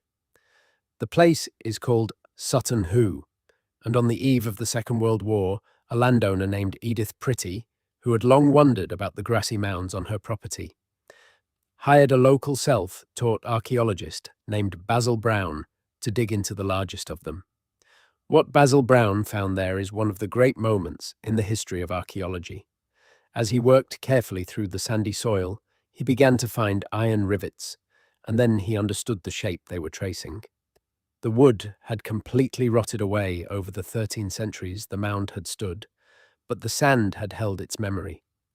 Brown was uncovering the ghost of an entire ship, a great vessel, some 27 meters long, drawn up from the river and buried whole beneath the earth, and at the heart of it lay an undisturbed burial chamber. Inside that chamber was a treasure that changed how the whole country thought about its own past. There was a helmet, a fierce and beautiful iron helmet with a face mask, its eyebrows and dragon and staring eyes, which has become one of the most recognized objects in all of British archaeology. There was a great gold buckle, intricate beyond belief, and shoulder clasps inlaid with garnet, and a sword, and silver bowls carried from the distant Mediterranean, and the remains of a lyre, and gold coins, and a strange and powerful object that may have been a sceptre. This was the burial of a king, almost certainly a ruler of the East Angles in the early 7th century, and many believe it to be the grave of a king named Raedwald. And yet, for all its riches, the burial holds a quiet emptiness at its centre, because no body was ever found. The acid sand may simply have dissolved every trace of the king himself, leaving only his treasure and the shape of his ship. Or the great mound may have been raised as a memorial to a man whose body lay elsewhere. We cannot be sure. Sutton Hoo gave Britain back the splendour of an age it had dismissed, and it did so while keeping the king himself a shadow, a kingly shape of absence in the sand. We move now to the centre of England, to Staffordshire, and to a discovery from the same Anglo-Saxon world that is, if anything, even harder to explain. In 2009, a man searching a farmer's field with a metal detector began to find gold, and he kept finding it, until what came out of that ordinary Staffordshire field turned out to be the largest hoard of Anglo-Saxon gold and silver ever discovered anywhere. Thousands of pieces, several kilograms of pure gold, more of silver, glittering with hundreds of tiny set garnets. But the Staffordshire hoard is strange in a way that the treasure of Sutton Hoo is not, and the strangeness is in what it contains and what it does not. There are no coins in it. There is no tableware, no bowls or cups. There is, most tellingly of all, no jewellery of the kind a woman of that age would have worn, no brooches, no necklaces, no dress fittings. The Staffordshire hoard is, almost entirely, the gold of war. It is sword fittings, the decorated collars and caps and pommels of fine blades, fragments of at least one helmet, the golden dressings of weapons, and nearly every piece of it has been deliberately torn or twisted or wrenched from the object it once adorned, ripped away from the swords and the war gear it had decorated. Someone, in the 7th century, gathered together the gold stripped from a great quantity of weapons and buried it in a field, and never came back. Why? Were these the trophies taken from a defeated enemy, the gold of their broken army peeled away and hidden? Was it tribute or loot or an offering? There is even a folded golden cross among it, and a thin strip of gold carrying a line of scripture, a plea, written out in metal. Every theory has been argued, and the field in Staffordshire has never given up its answer. We travel south now, to the edge of the Thames estuary in Essex, to a place called Prittlewell, where in 2003, during work on a road, archaeologists found an Anglo-Saxon burial chamber that had lain completely undisturbed for 1400 years. It was a wooden room sunk into the ground, and into it the mourners had placed the goods of a person of very high rank, a prince, perhaps, of the kingdom of the East Saxons.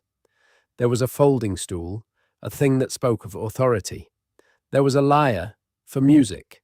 There were vessels of glass that had been carried from across the sea, and a great hanging bowl, and gold coins, and a painted wooden box, and drinking gear for the feast in the next world. And as at Sutton Hoo, the man himself was gone. The acid soil had dissolved his body almost completely, leaving only the faintest traces, fragments of tooth enamel, a scrap that hinted at where he had lain. But the people who buried him had placed, exactly where his face would have been, 2 small crosses of gold foil. Those little crosses are the heart of the Prittlewell mystery. They mean that this prince, buried in the old, lavish pagan manor, surrounded by treasure for the journey of his soul, was also, somehow, a Christian, laid in the earth at the very hinge of the age when the new faith was arriving in England, and the old beliefs were not yet gone. He stands, this vanished prince, in the doorway between 2 worlds, and we do not even know his name with certainty, though some believe he was a brother of an East Saxon king. He is a man made entirely of his belongings, and two small golden crosses, and the rest of him has gone back into the soil of Essex. For the last two Anglo-Saxon discoveries we visit tonight, we turn to the graves of girls and women, and to a rite that is rare and quietly moving. Near the village of Trumpington, just outside Cambridge, archaeologists in 2011 found the grave of a teenager, a girl of around 16, who had died more than 1,300 years ago. She had not been laid simply in the ground. She had been buried lying upon a bed, an actual wooden bed, ornamented and held together with iron, lowered whole into the grave with her resting on it. This is what is called a bed burial, and only a small handful are known from the whole of Anglo-Saxon England. And on the girl's chest lay a cross, a small and exquisite cross of gold inlaid with garnets, an object so fine and so rare that it marks her out as someone of great importance, and as a Christian in those first generations of the English Church. Who was she?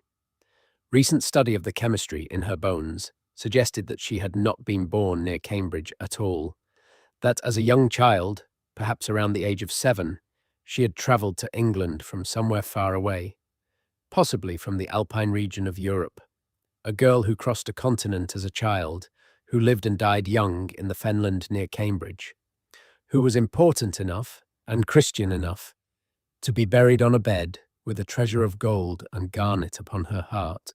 And far to the north, at a place called Street House in North Yorkshire, on a windswept stretch of ground near the sea, archaeologists uncovered a whole Anglo-Saxon cemetery, laid out with deliberate, almost ceremonial care around the bed burial of another high-status woman, a woman buried with a magnificent gold pendant set with garnets and a scallop shell, a person now often called the Loftus Princess.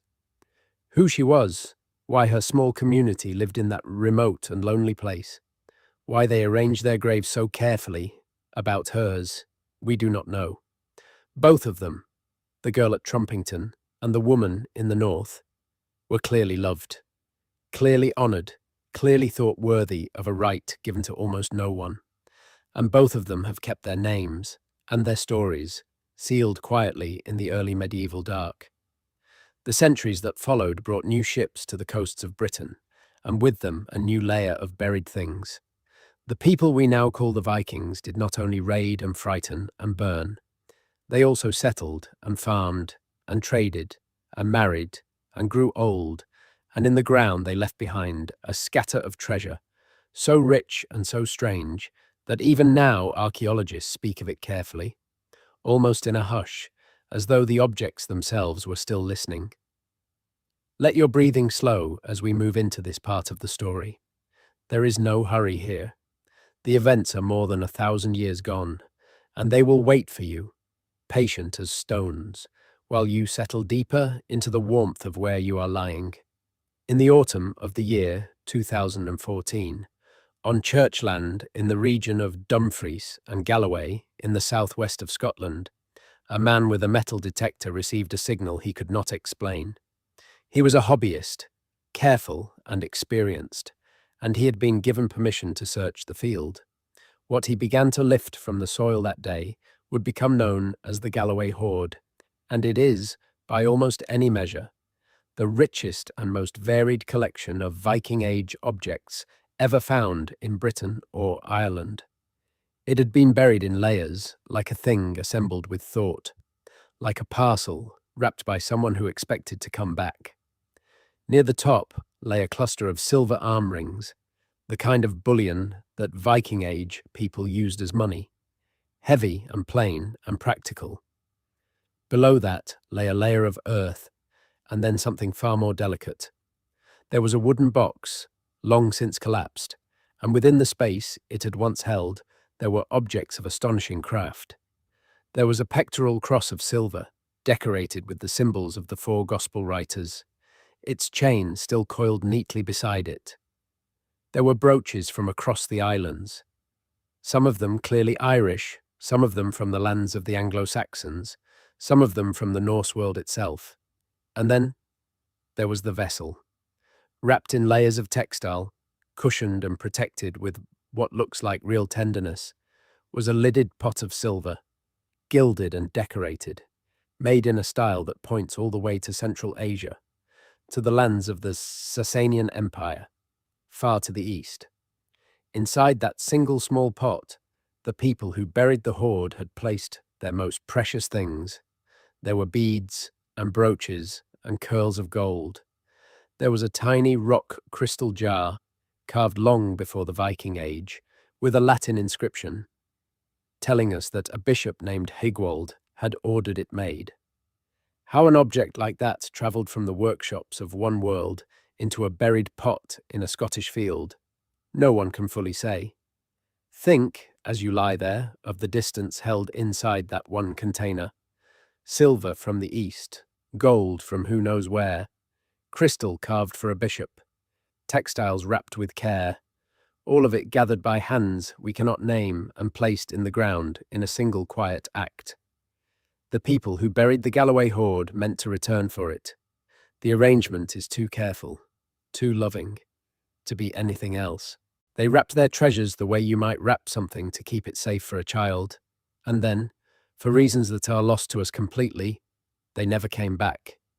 Whatever happened to them happened somewhere beyond the edge of the record, in a silence we cannot cross. The hoard waited in the dark for 1100 years, and the people who made it waited too, in their own way, for a return that the world never allowed.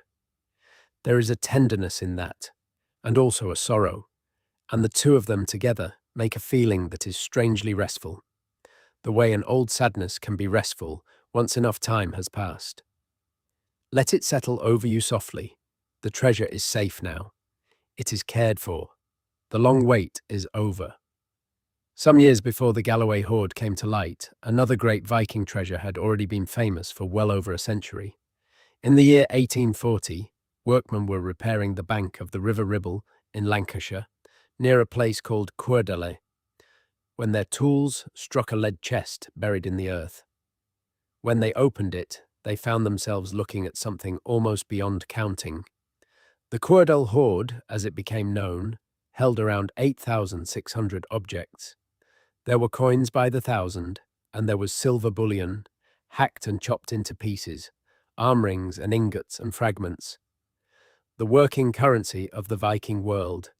It was buried, scholars believe, somewhere around the year 905, in a time of upheaval, when Norse people had recently been driven out of the city of Dublin and were moving restlessly across the Irish Sea. The coins inside it came from an astonishing spread of places. There were coins minted by the Vikings themselves in the north of England. There were coins from the kingdom of the Anglo-Saxons. There were coins from the lands of the Franks across the sea, and coins from far further still, from the Islamic world, carried north and west along the long trade routes that the Viking Age had opened. A single buried chest by an English river held the loose change of half the known world, and like the Galloway hoard, it was never reclaimed. Someone gathered that enormous weight of silver, enough to pay an army, and lowered it into the riverbank, and walked away, meaning to come back. The river kept it instead. For more than 900 years it lay there, while the Ribble rose and fell with the seasons, while the bank grew over with grass, while the people who knew its location died and were forgotten and took the secret down with them into their own graves. There is a story the local people told afterward, half in jest, that anyone standing on the south bank of the Ribble at that spot and looking upstream toward Ribchester would be looking toward the richest place in England. They were right, and for centuries no one knew it. The treasure was always there, just under the surface, just beyond the reach of everyone who passed. Let that thought drift through you slowly as you rest. So much lies just beneath the ordinary surface of things. So much is closer than we ever guess. The north of England in those years was Viking country in a way that the maps of today no longer show. The city we now call York, the Norse called Jorvik, and it was one of the great trading towns of their world. loud and crowded and rich, its streets thick with the smell of wood smoke and leather, and the sea. In the year 2007, in a field near Harrogate in North Yorkshire, a father and son, out detecting together, found another hoard, and this one too carried the long reach of the Viking world inside it. It is called the Vale of York hoard, and at its heart was a vessel, a beautiful cup of gilded silver, made somewhere in the lands of the Franks, decorated with running animals, the kind of object that might once have stood on the altar of a wealthy church. Whoever buried the hoard had used that sacred cup as a simple container. Into it they had packed their wealth, more than 600 coins and ornaments, and hacked silver, and a single ring of gold. And among the coins were pieces that had come, once again, from the Islamic world, from mints thousands of miles away, across deserts and seas that the people of a Yorkshire field would never see with their own eyes. The cup had been protected before burial with a covering of lead, a deliberate effort to keep it safe. And then it too went into the ground, around the year 927, in another year of war, when the Anglo-Saxon king Athelstan was bringing the Viking kingdom of the north under his control. Somewhere in that turning of power, a person who owned a small fortune decided the safest place for it was the earth. They were not wrong. The earth kept it perfectly. It was the coming back that failed, as it so often did, as it does in nearly every one of these stories. You may begin to notice a shape repeating itself through all of this, gentle and sad and oddly soothing. Again and again, across the centuries, people in danger turned to the ground. They trusted the soil with what they loved most. They believed they would return. And the ground, faithful in its silent way, kept its promise and held everything safe. It was only the people who could not keep theirs. The treasures are not really lost. They were simply waiting longer than any life could last. Far to the north of all of this, beyond the Scottish mainland, in the scattered green islands of the Hebrides, the Viking world left behind something quieter than treasure, and stranger, and in its way more companionable. In the year 1831, on the Isle of Lewis, in the sand of a beach or a dune near a bay called Uig, someone uncovered a small hoard of carved figures. There were 78 of them in the original find, and they were chess pieces, made mostly from the ivory of walrus tusks, with a few from the teeth of whales. The Lewis chessmen, as they came to be called, are among the most loved objects ever found in Britain, and once you have seen their faces, you understand why. They were carved, most likely in Norway, perhaps in the trading town of Trondheim, sometime in the 12th or 13th century, when the Hebrides were still part of the Norse world. The kings sit solemn on their thrones, swords across their knees. The queens rest a hand against the cheek, in a gesture that seems to carry a whole weather of feeling, weariness perhaps, or worry, or simple deep thought. The bishops hold their staffs, and the warders, the pieces that stand where a modern set has its castles, are wild-eyed warriors, and a few of them are biting the tops of their own shields in a frenzy. The figures the old sagas called the berserkers. No one knows why such a quantity of chess pieces, enough for several sets, was buried together in a Hebridean dune. Perhaps they belonged to a merchant, carried as goods to be sold, hidden for safety, and then abandoned like so much else. Perhaps they were simply lost. They were found, the stories say, by a cow that scraped them out of a sandbank, though that may be one of the gentle inventions that gather around famous things. What is certain is the feeling they give. They are small enough to close a hand around, and they were made to be played with, to be moved across a board on long northern evenings while the wind worked at the walls outside. 800 years later, their carved faces still hold their expressions exactly. The worried queen still leaning on her hand, still thinking her unreadable thought. Let yourself rest with that image for a while. A long winter night, a fire, a board between two people, small ivory figures moving slowly under their fingers. The game ends, The pieces are gathered up, and then, somewhere in the centuries, they are set down in the sand and the dark closes over them, and they wait, patient and faintly smiling, for the light to come back. It came back at last. They are out in the world again now, looked at and loved, and the worried queen can finally rest. There is one more place in the Viking part of this story, and it is not a hoard at all. It is a room, far back near the beginning of all of this, near the start of the long night we have been moving through together. There was a great Neolithic tomb in the islands of Orkney, a chambered mound called Maeshowe, raised by Stone Age people around 5,000 years ago. It was old beyond old when the Vikings came. It had stood through more than 3,000 years of weather before a single Norse ship was ever built, and the Vikings, it seems, could not resist it. Sometime in the 12th century, a group of them broke into the ancient tomb, perhaps sheltering from a storm, perhaps simply curious, perhaps hunting for treasure they believed the old mound might hold. And while they were inside, in the dark, in that chamber built by hands 30 centuries before their own, they did something that makes them feel suddenly, almost shockingly close. They carved their names into the walls. The ruins of Maeshowe are one of the largest collections of Viking carving anywhere in the world, and they are, for the most part, gloriously ordinary. They are graffiti. One inscription boasts that these runes were carved by the most skilled rune carver in the Western Ocean. Another, with a kind of timeless human cheerfulness, records that a certain woman was the most beautiful of all. Others simply state that this person and that person were here. They wrote their names on an ancient wall so that the world would know they had existed, and the strange grace of it is that it worked. We do not know much about those particular Norsemen, but we know they were here, in the dark, in the cold, sheltering in a tomb older than their understanding, and we know it because they told us, scratching their small human messages into stone for no reason except the very old wish to be remembered. Rest on that thought as this part of the night draws to its close.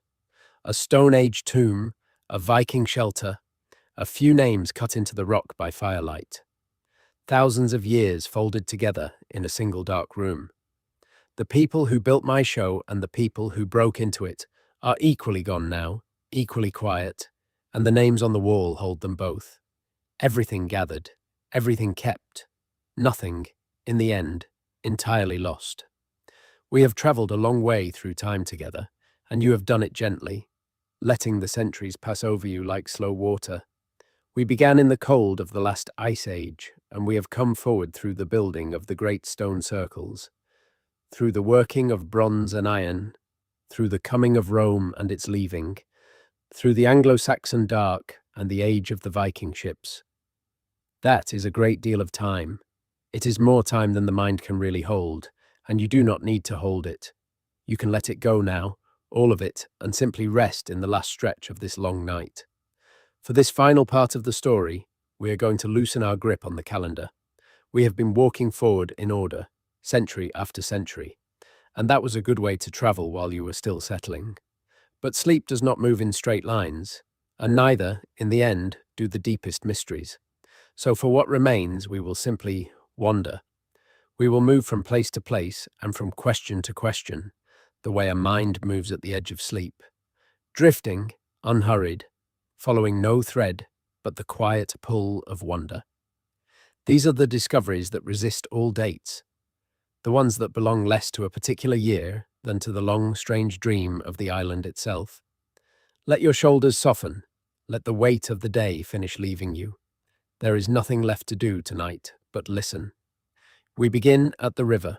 The Thames runs through the south of England and on through the heart of London, and it has been a road and a boundary and a presence in the lives of the people here, for as long as there have been people here at all, and for thousands of years those people gave things to it.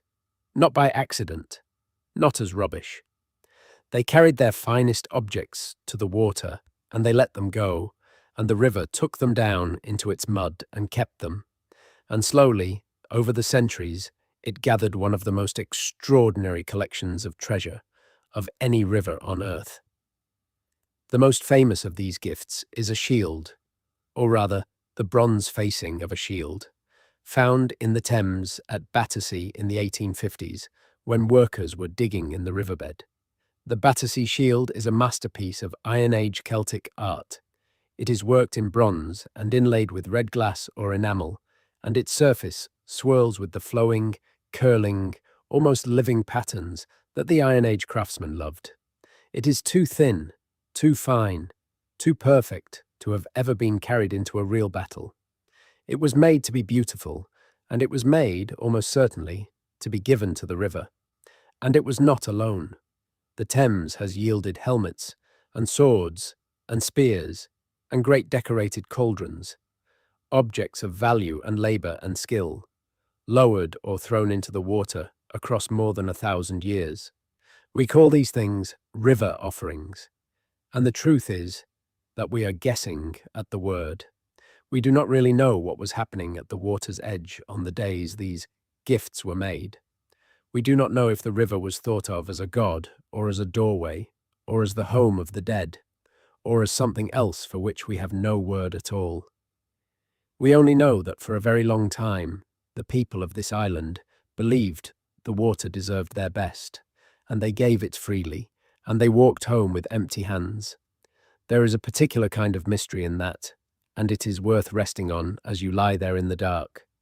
These were not poor people making a small gesture. They were giving up shields and swords that had taken months of skilled work to create. They were giving the river things that today sit behind glass as national treasures.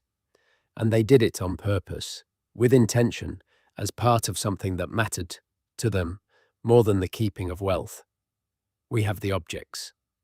We will never have the prayers. The thing that made it meaningful, the belief that filled the moment, sank into the water along with the bronze and did not come back up. Sleep, in its own way, is a kind of river. Things are given to it. The day, with all its noise and effort, is lowered down into the dark, and the dark takes it gently, and in the morning your hands are empty and light. You can let the day go now the way those people let their treasures go. Not lost, given, handed over to the water and released. We move now from the river to a place beneath the ground, to one of the strangest landscapes in Britain, in the dry, sandy country of Norfolk, in the east of England. On the surface, it is an odd, pocked lunar field, dimpled with hundreds of shallow hollows, as though something enormous had pressed its fingers all over the earth. The place is called Grimes Graves, and the name itself is a misunderstanding, given by Anglo-Saxons long afterward, who saw the hollows and assumed they were the work of a god or a giant. They were not. They were dug by ordinary people, around 4,500 years ago, and they are mines. Beneath each of those hollows is a shaft, and Grimes Graves is the largest and best preserved flint mine in the country. The Neolithic miners went down through the soft chalk, sometimes 10 meters deep, more than 30 feet, using nothing but tools of antler and bone and their own determined hands. And when they reached the layer of flint, they were hunting. A band of fine black flint they prized above all the others. They dug sideways, opening low tunnels that radiate out from the bottom of each shaft into the dark. You can still go down into one of them, and when you do, you are crouching in a space that was hollowed out by a person who has been dead for 4,500 years, in lamplight, in the close, warm dark, with the weight of the chalk above and the smell of the earth all around. The marks of their antler picks are still on the walls. In places they left things behind. At the foot of one shaft, where the flint seam was poor, where the mine had perhaps failed to give what was hoped for, someone arranged a small group of objects, a chalk figure and a chalk lamp, and a careful pile of flint and antler, set out with what looks like deliberate ceremonial care. An offering, perhaps, a request. We do not know to whom, or for what. Think of the patience it took. Hundreds of shafts, each one dug by hand, each one a descent into darkness for the sake of stone. These people had no metal. The flint they were mining was, in its way, the most important material in their world, the thing from which the cutting edge of life was made. And they went down into the earth for it again and again, generation after generation, and they came back up into the light, and eventually they stopped, and the soft chalk slowly slumped, and the shafts became the gentle hollows that the Saxons would one day mistake for the footprints of a giant. There is something deeply restful in the thought of those low, warm tunnels, sealed and quiet under the Norfolk grass for all these thousands of years. The miners are long gone. The dark they worked in is still down there, undisturbed, holding the shape of their labour. Let your mind go down into that quiet for a moment, into the close, still warmth of the chalk, and then let it rest there, safe, far from any wind.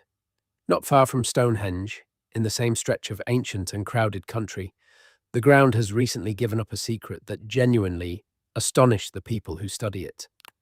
The land around Stonehenge is not empty. It is one of the most intensely sacred landscapes of the prehistoric world, layered with barrows and avenues, and the remains of vast timber and earth monuments. And just over a mile from the famous stones lies a place called Durrington Walls, an enormous henge, a great ring of bank and ditch that once enclosed a settlement where, archaeologists believe, the builders of Stonehenge themselves may have lived and feasted. In the year 2020, a team surveying that landscape found something they had not expected and could barely believe. Buried beneath the soil, arranged in a great circle around Durrington Walls, was a ring of shafts. Not small pits. Shafts, each one more than 10 metres across and at least 5 metres deep. Vast holes dug into the chalk. And there were many of them, spaced around a circle more than 2 kilometres in diameter. A ring of pits so large that the whole of Durrington Walls and its settlement sat inside it. It is one of the largest prehistoric structures ever discovered in Britain, and almost nobody knew it was there. It had simply waited, dug, and then slowly filled by time, beneath fields that people had walked and farmed and driven across for centuries. The shafts are around 4,500 years old, made by the same world that raised the great stones, and what they were for, what it meant to dig a ring of enormous pits around a sacred place, whether they marked a boundary, a zone of safety, a line that something was meant to stay inside or outside of, no one can yet say. Let the scale of that settle slowly over you. A circle 2 kilometres wide made of giant shafts, lost so completely that it took until our own time to even notice it. The people who made it moved a staggering quantity of chalk and earth by hand, in an act of shaping the land that must have taken a great effort and a great shared belief. And then in the centuries closed over it so gently that it vanished. It is a reminder, quiet and humbling, of how much is still down there. The ground of this island is not finished telling its story. There are whole monuments still sleeping under the grass, waiting in no hurry at all, and 1 or 2 of them are surely waiting still tonight, beneath some ordinary field, for a morning 100 years from now. In the chalk country of Yorkshire, in the 1880s, a man excavating an ancient burial mound near the village of Folkestone found something that has puzzled people ever since. In the grave of a young child, perhaps no more than 5 years old, someone had placed 3 small objects carved from solid chalk. They are shaped like squat little drums or cylinders, and they are about 4,000 to 5,000 years old, made in the late Neolithic, in the same broad age as the early work at Stonehenge. The Folkestone drums, as they came to be known, are covered in carved decoration, the same swirling, geometric, deeply considered patterns found on the great monuments and the finest pottery of their age. They are not drums in any working sense. They are solid. They make no sound. They are objects whose purpose was something other than the obvious, and for well over a century, they were strange and almost unique. 3 small, carved cylinders from a child's grave, and nothing else like them anywhere. And then, very recently, in the year 2015 near a place called Burton Agnes. Not far away in the same Yorkshire country, archaeologists excavating another grave found a fourth. It lay in the burial of three children who had been laid together, close, as if for comfort. With them was another chalk drum, larger than the Folkton three, and carved with the same family of flowing designs. And because this one was found in a modern, careful excavation, it could be dated precisely, and it told the archaeologists that these objects belonged to the very years when the great sarsen stones were being raised at Stonehenge. What the drums meant, why they were carved with such care and then given to the graves of children, we do not know. Some who study them think the patterns and the proportions may encode units of measurement, a way of marking out the circles and the monuments, knowledge made into an object small enough to hold. Others think they were simply precious things, beautiful and powerful, given to lost children by the people who grieved them. Perhaps they were both. Perhaps, in that world, those were not separate ideas at all, but hold for a moment the simple human centre of it. 4,000 or 5,000 years ago, a small child died, and the people who loved that child did not send them into the dark with nothing. They carved, with patience and skill, an object covered in the most meaningful patterns they knew, and they placed it in the grave so that the child would not be alone, so that something of beauty and protection would go with them. Across all those thousands of years, through every change of language and belief, that gesture still reaches us, and we understand it completely, because it is the same gesture we would make. The drums are mysterious, the love is not. Let that gentleness stay with you as you rest. We return now, once more, to the country around Stonehenge, because the ground there is so thick with the dead and their treasures, that we cannot pass it by with only a single visit. Scattered across those chalk downs are hundreds of burial mounds, the rounded barrows of the Bronze Age, raised over the graves of people who lived in the centuries after the great stones were finished. On one of those mounds, a barrow called Bush Barrow on Normanton Down, within sight of Stonehenge itself, held one of the richest single graves ever found in prehistoric Britain. It was opened in the early 1800s by two of the antiquarians of that age, who dug into many of the barrows of the region with more enthusiasm than method. But what they found at Bush Barrow was unmistakable. Inside lay the body of a man, and around him lay the marks of immense status. There were 2 daggers and an axe, and the remains of a shield, and a strange ceremonial mace with a polished stone head and a wooden handle, decorated with carved bone. And there was gold.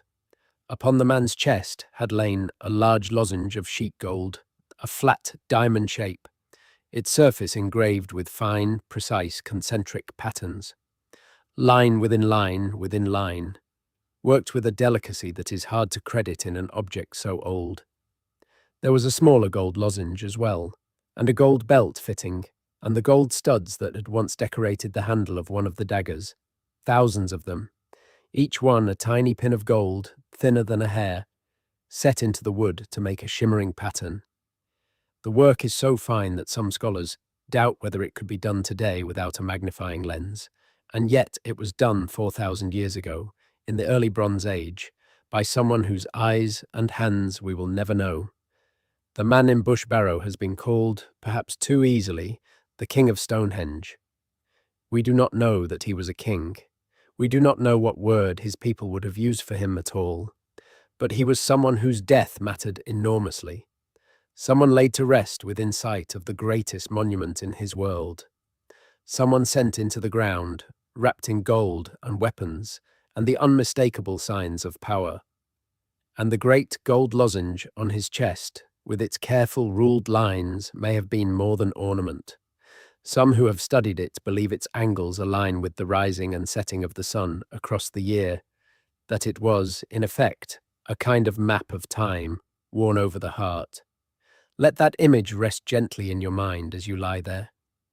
A man laid down 4,000 years ago beneath a mound of chalk, with the patterns of the turning year engraved in gold above his stilled heart. Whatever he was in life, whatever power he held, it has all gone quiet now, as quiet as the downs themselves, as quiet as the room around you. The gold remembers him. The sun still rises along the lines he was buried with, and he rests, and has rested for 40 centuries, in the soft chalk under the wide Wiltshire sky. We travel far north again now, all the way back to the islands of Orkney, where so much of the oldest and strangest of this story is gathered. On the island of Westray, on a Neolithic site called the Links of Knowlton, a place of ancient houses buried and preserved in wind-blown sand, archaeologists in the year 2009 found something very small and very startling. It is a figure carved from sandstone, and it is only about 3.5 centimeters tall, small enough to vanish inside a closed fist. It is around 5,000 years old, and it is the earliest known representation of a human face ever found in Scotland, and one of the earliest in all of Britain. The figure has been given 2 names. Officially, it is the Westray wife. Affectionately, almost universally, it is called the Orkney Venus. It is a simple thing, and yet it is unmistakably a person. There are 2 round eyes and a pair of eyebrows that join above them, and a small body marked with patterns that may show clothing, perhaps a garment of woven or knitted texture. It has no mouth. It gazes out of the deep past with a steady, patient, slightly solemn expression, and once you have looked into that tiny carved face, it is very difficult to forget it. We do not know what it was for. It might have been a charm, a doll, a portrait, an ancestor, a god, a toy, a thing of power, a thing of comfort. It might have been all of those at different moments. What we know is that a person 5,000 years ago held a piece of sandstone and decided to make a face, decided to make another human being small enough to carry, and worked at it patiently until the eyes looked back. And then, somehow, it was lost or set down or left behind, and the sand of Orkney closed over it, and it kept its small steady gaze fixed on nothing in the dark for 5,000 years until a trowel uncovered it and the light returned. Since that first discovery, a few more such tiny figures have been found on the same Orkney sites, a small quiet population of carved faces emerging from the sand. They are among the most moving objects in this whole long story, precisely because they are so small and so plain and so human. They are proof, if any were needed, that the people of the deep past were not different from us in the ways that matter. They made faces, they made small companions to hold. They wanted, as we want, to look at something and have it look back. Let the calm of that tiny patient face stay with you now. It has been resting a very long time. You can rest too. On the island of Anglesey, off the northwest coast of Wales, there is a monument that gathers the mystery of the deep past into a single, dark and beautiful room. It is called Bryn Celli Ddu, a name from the Welsh that is often translated as the mound in the dark grove, and it is a passage tomb, around 5,000 years old, raised in the Neolithic by people who built it with great care and great knowledge. From the outside, it is a grassy mound, but a low passage runs into it, and if you stoop and follow that passage inward, you come into a chamber of standing stones at the heart of the mound. A still, enclosed, stone-lined space sealed away from the weather and the light. And Bryn Celli Ddu holds a secret that its builders engineered into it on purpose. With patience and with skill, 5,000 years ago. On the morning of the midsummer solstice, on the longest day of the year, the rising sun sends a beam of light directly down the passage and into the chamber, and for a short while, the darkness at the heart of the mound is touched by the sun. This was not chance. The builders aligned the whole structure, the passage, the chamber, the entrance, to catch that single sunrise out of all the sunrises of the year. They understood the movements of the sun with enough precision to build a stone machine for meeting it, and they did it without writing, without metal, without any of the tools we would think such a task requires. And there is more inside, for the tomb contains a strange carved stone, covered in winding, wandering, serpentine patterns, a stone whose meaning has never been explained, set within the chamber like a held thought. Bryn Celli Ddu was a place of the dead, and yet it was built to receive the light of the year's beginning into its deepest dark. The people who made it seem to have understood something, or hoped something, about the relationship between death and renewal, between the buried dark and the returning sun, and they built that understanding into stone so solid that we can still stand inside their idea today. Every midsummer, the light still finds its way down the passage, exactly as they arranged. The builders are 5,000 years gone. Their machine still works. Rest in that thought for a while, in the dark of the chamber, waiting for the patient return of the light. The night you are in will end the same way. The sun is coming, in its own time, down its own long passage. There is nothing you need to do to call it. You can sleep, and trust it, and let the dark be gentle around you. The way the builders of Bryn Celli Ddu trusted the morning of the longest day. In the county of Dorset, in the green and rolling country of southern England, there is a place that holds its mystery quietly, almost shyly, and yet, once you understand what you are looking at, it is very hard to forget. It is called Knowlton, and at its centre is a ruined church. The church is medieval, its walls roofless now, its stone open to the sky, a building that has been empty and silent for centuries. There is nothing strange in a ruined church. England has many. The strangeness of Knowlton is what the church is standing inside. The medieval church at Knowlton stands in the middle of a henge, a circular bank and ditch raised in the Neolithic, more than 4,000 years ago, perhaps closer to 5. The henge was old, unimaginably old, a sacred enclosure of the prehistoric world, and it had been a place of meaning and ritual for thousands of years before Christianity ever reached this island. And when the Christian builders came centuries later, they did not avoid that ancient circle. They built their church directly inside it, on purpose, in its very centre. No one is certain why. The usual explanation is that the builders were doing something that the early church did in many places, taking a site that the local people already held sacred and claiming it, planting the new faith in the soil of the old, so that the power of the place would carry over to the new belief. If that is true, then Knowlton is a single spot of ground where two religions separated by thousands of years are stacked one upon the other, the Neolithic circle and the Christian church sharing the same centre, the same earth. And the Knowlton Henge is not alone. It is one of a group of henges in that small stretch of Dorset country, a cluster of prehistoric circles set close together, most of them now faint, worn down by centuries of ploughing into shapes that are easiest to see from the air. Knowlton was once part of a whole landscape of the sacred, a place that mattered profoundly to people for a very long time. And the ruined church at its heart, itself now abandoned, adds one more layer to that long meaning. It is a place of endings inside a place of endings. The henge outliving its builders, the church outliving its congregation, and the quiet Dorset grass slowly, gently, growing over all of it together. There is a deep peace in a place like Knowlton, the peace of very old ground that has held many beliefs and let each of them go in its turn. You can feel that peace from a distance, even now, even here.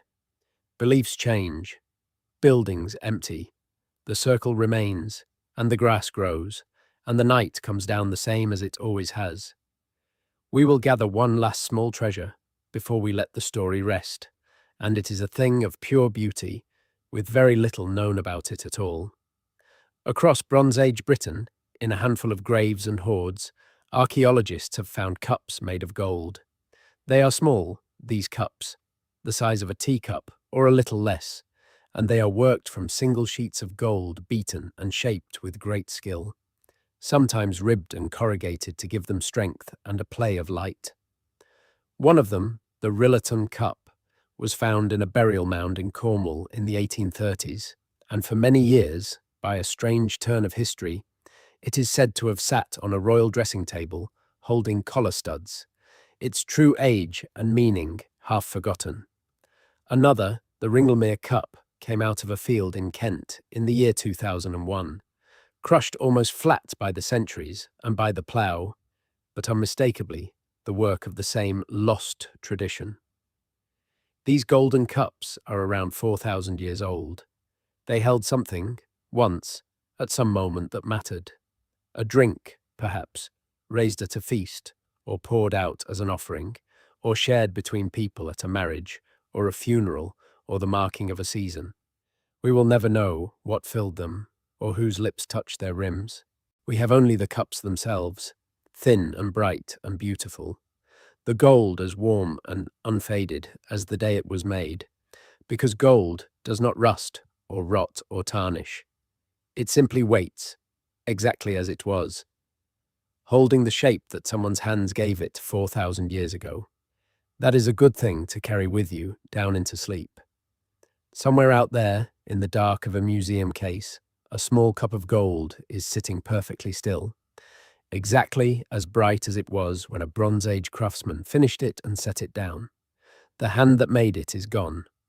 The feast it was made for ended 4,000 years ago, but the cup remains, patient and gleaming and unhurried, and it is in no distress at all, and neither tonight are you. There is one more place to visit before the night turns to its oldest hours, and it asks us to look not down into the ground this time, but up, high onto the side of a mountain. In the Lake District in the northwest of England, there is a valley called Great Langdale, ringed by steep grey peaks, and high on the flank of those mountains, in places difficult and exposed and cold, the Neolithic people of Britain went to quarry stone. They were after a particular kind of rock, a fine-grained green stone that outcrops on the upper slopes, a stone that could be worked to a hard and durable, beautiful edge. And up there, in a setting where the wind never truly stops and the cloud comes down without warning, Stone Age people climbed and chipped and shaped, roughing out axe heads from the living mountain around 5,500 to 6,000 years ago. The slopes of Langdale are still scattered with the evidence. The flakes and the rejected pieces and the working floors, the litter of an industry carried on at a height where simply standing is an effort. What makes Langdale wonderful is not the quarrying alone. It is where the axes went. The polished green axes of Great Langdale have been found the length and breadth of Britain, hundreds of miles from the mountain that bore them, carried far across the island in a web of exchange that we are only able to trace, because the stone itself can be identified, matched back to its single high cold source. A finished Langdale axe was a thing of real beauty, ground and polished until the green stone gleamed, and many of the ones that have been found show no sign of ever having been used to cut anything at all. They were kept, they were treasured. Some of them were buried as offerings, given to the earth like so much else in this long story. Think about the choice in that. The people of the Neolithic could have found workable stone in far easier places, in lowland valleys, in riverbeds, on gentle ground, but they climbed the mountain instead. They went up to the high dangerous slopes of Langdale for their finest axes, and the axes they brought down were carried with care across the whole of Britain and prized far from home. It may be that the difficulty was the point. It may be that a stone taken from a high and arduous and perhaps sacred place was understood to carry something of that place within it, that an axe from the mountain was not merely sharp, but meaningful, charged with the effort and the height and the wild weather of where it was born. We cannot prove that. We can only hold the axes, smooth and green and beautiful, and know that they came down from the clouds, and that people wanted them enough to climb for them and to carry them to the far corners of the island. The mountain is still there. The green stone is still in it. The working floors are still scattered on the high slopes, 6,000 years quiet, washed by 6,000 years of rain. Let that high cold place soften into something restful as you lie here in the warm. The wind on the Langdale slopes has been blowing across those old quarries for 6,000 years, steady and patient, and the greenstone has not minded it, and the axes that were carried away are resting now in museum cases and in the dark of the ground where they were given. Everything from that mountain has come at last to rest. And so slowly are you. Before we go down into the very deepest part of the past, there are two more places worth visiting, two more pieces of buried ground, and they sit quietly together because they share a single theme. They are both about gold and about giving and about the strange edge where the world of the living met whatever the people of the Iron Age believed lay beyond it. The first is in the gentle countryside of Leicestershire, in the English Midlands, on a hilltop near the village of Hallerton. For a long time, the only sign that anything unusual lay there was a scatter of old coins that local people had noticed in the fields over the years. Then, around the turn of the millennium, a group of volunteer archaeologists began to investigate the hill properly, and what they uncovered turned out to be one of the most important Iron Age sites ever found in Britain. It was a shrine, an open-air sacred place in use in the years around the Roman conquest, a hilltop where the local people of the tribe the Romans would call the Coriel Tauvi came to make their offerings. And the offerings they had made there were astonishing in their quantity. The Hallerton site produced more than 5,000 Iron Age and Roman coins, deposited in careful groups, buried in the ground of the shrine across many years. It produced the bones of a great many pigs, the remains, it seems, of feasts held at the sacred place, food shared by the living and perhaps offered to whatever powers the hill belonged to. There was a small ingot of silver and a decorated silver bowl and pieces of fine metalwork, and buried in the ground of that hilltop shrine, broken and crushed but unmistakable, was a Roman cavalry helmet.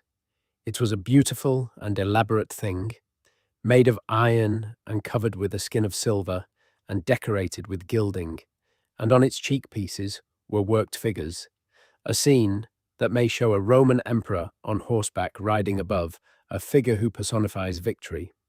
It is one of the finest Roman helmets ever found in Britain, and it had been placed deliberately into the ground of a native British shrine, perhaps very close to the time when the Roman armies arrived. How it came to be there, no one can say for certain. Perhaps it was war booty, a trophy taken from a defeated soldier and given to the gods of the hill. Perhaps it was a gift, a diplomatic offering, a sign of some agreement between the local people and the new power on the horizon. Perhaps it belonged to a Briton who had served with the Roman army and brought it home to lay before his own gods. The helmet does not tell us. It only tells us that on a hill in Leicestershire, in a time of enormous change, when an old world was ending and a new one arriving, people climbed up to a sacred place and gave away their coins and their feasts and a magnificent helmet of silver, and asked, in whatever words they used, for something we will never hear. Let the picture of that hill settle softly over you. A breezy, open summit, a gathering of people, the smell of roasting pork, small piles of coins pressed one by one into the earth, and the helmet going down into the ground to lie in the dark for 2,000 years. It is a peaceful image, in the end, however uncertain its meaning. People came to a high quiet place and gave what they valued and went home lighter. There is rest in that. You can give your own day away to the dark in just the same manner, and go home lighter too. The second place is in Suffolk, in the east of England, near the town of Ipswich, and the story of its discovery has a quality that is almost gentle in its slowness. In the year 1968, a man operating a machine on a building site noticed something in the disturbed earth. It was a ring of twisted gold. He thought, reasonably enough, that it was a piece of modern scrap, an old part from some vehicle, and it was set aside as a curiosity. In time, it was recognized for what it truly was. It was an Iron Age talk, a neckring of twisted gold, more than 2,000 years old. And the remarkable part is what happened next. Over the following 2 years, as the site was watched and searched, more of them came to light. In the end, 6 talks were recovered from that same patch of Ipswich ground, and then, some years later, a 7th. They are made of gold, each one formed from metal rods, twisted together into thick, beautiful, rope-like rings, finished at the ends with elaborately decorated terminals worked in the swirling style of Iron Age art. They had been buried together, a small hoard of pure wealth, hidden in the earth around 2,000 years ago. A torque was not an ordinary ornament. To wear one was to display something. The torque was worn at the throat, high and visible, and it was made of a great deal of gold. And it was, across much of the Iron Age world, a mark of high standing, of power, perhaps of a kind of holiness. The Roman writers who described the Britons and their neighbours mentioned the torque again and again, on the necks of chieftains and warriors and gods. To bury 6 or 7 of them together was to put a remarkable concentration of status and gold into the ground at once. And once again, as in nearly every story we have followed tonight, they were not reclaimed. Someone gathered that gleaming weight of golden rings and chose the earth as their keeper. And then the centuries passed, and the people who knew the secret and died, and the talks lay in the Suffolk soil through the whole of Roman Britain and the whole of the Anglo-Saxon age and the whole of the medieval world, through every king and every war and every harvest, until a machine on a building site in the 1960s turned them up, and they were, at first, mistaken for scrap. There is something quietly lovely in that mistake, a treasure of Iron Age gold, lying in a man's hand, looking so humble, so easy to overlook that it could be set aside as rubbish. So much of the past is like that. It does not announce itself. It waits in the ordinary ground, under the ordinary fields, looking like nothing in particular, until the moment someone looks again and understands. The Ipswich talks were always gold. They were always treasure. They simply needed someone to see. Rest with that thought as the night deepens toward its last and oldest part. The treasures of this island were never truly lost, only unseen, only waiting, lying patient and unhurried in the dark for the right pair of eyes. And the dark kept them perfectly the whole time, asking nothing, holding everything, exactly as it is holding you now. We have wandered a long way, and the night is deep now, and there is time for a little more before we let the story go entirely.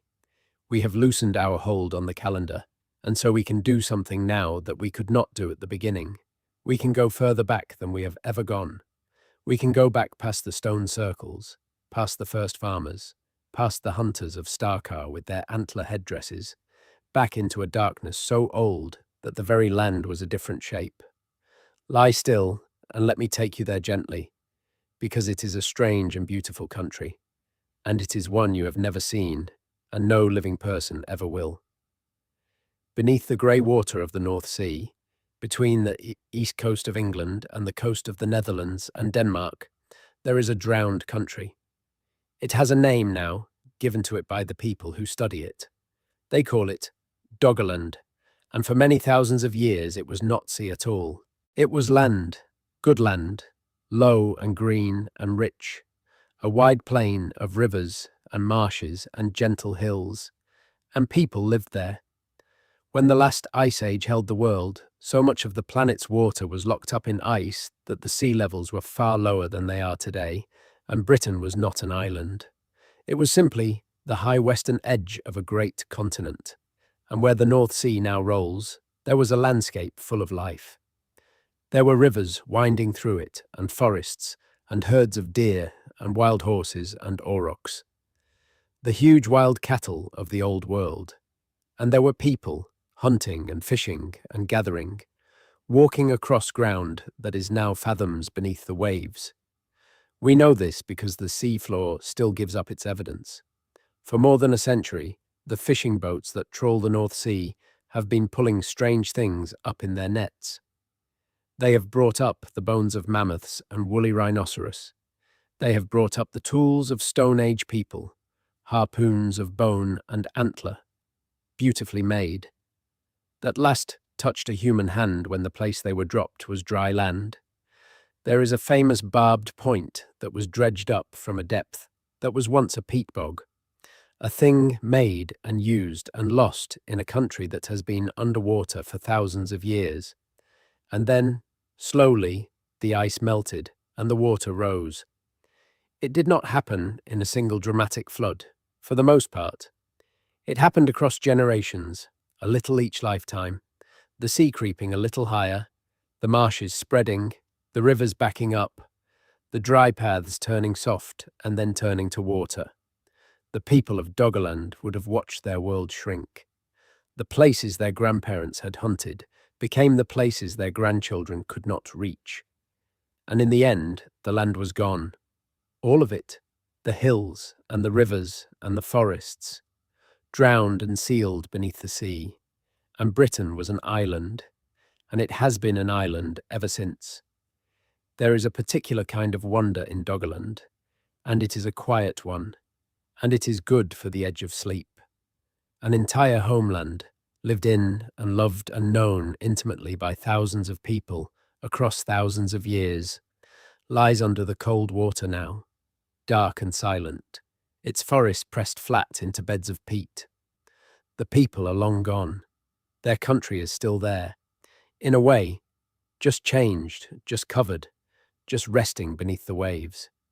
Nothing is ever entirely lost. It is only, sometimes, put somewhere we can no longer follow. If Doggerland takes us back many thousands of years, the next place takes us back into a depth of time that the mind genuinely cannot hold, and it does it with something almost unbearably tender.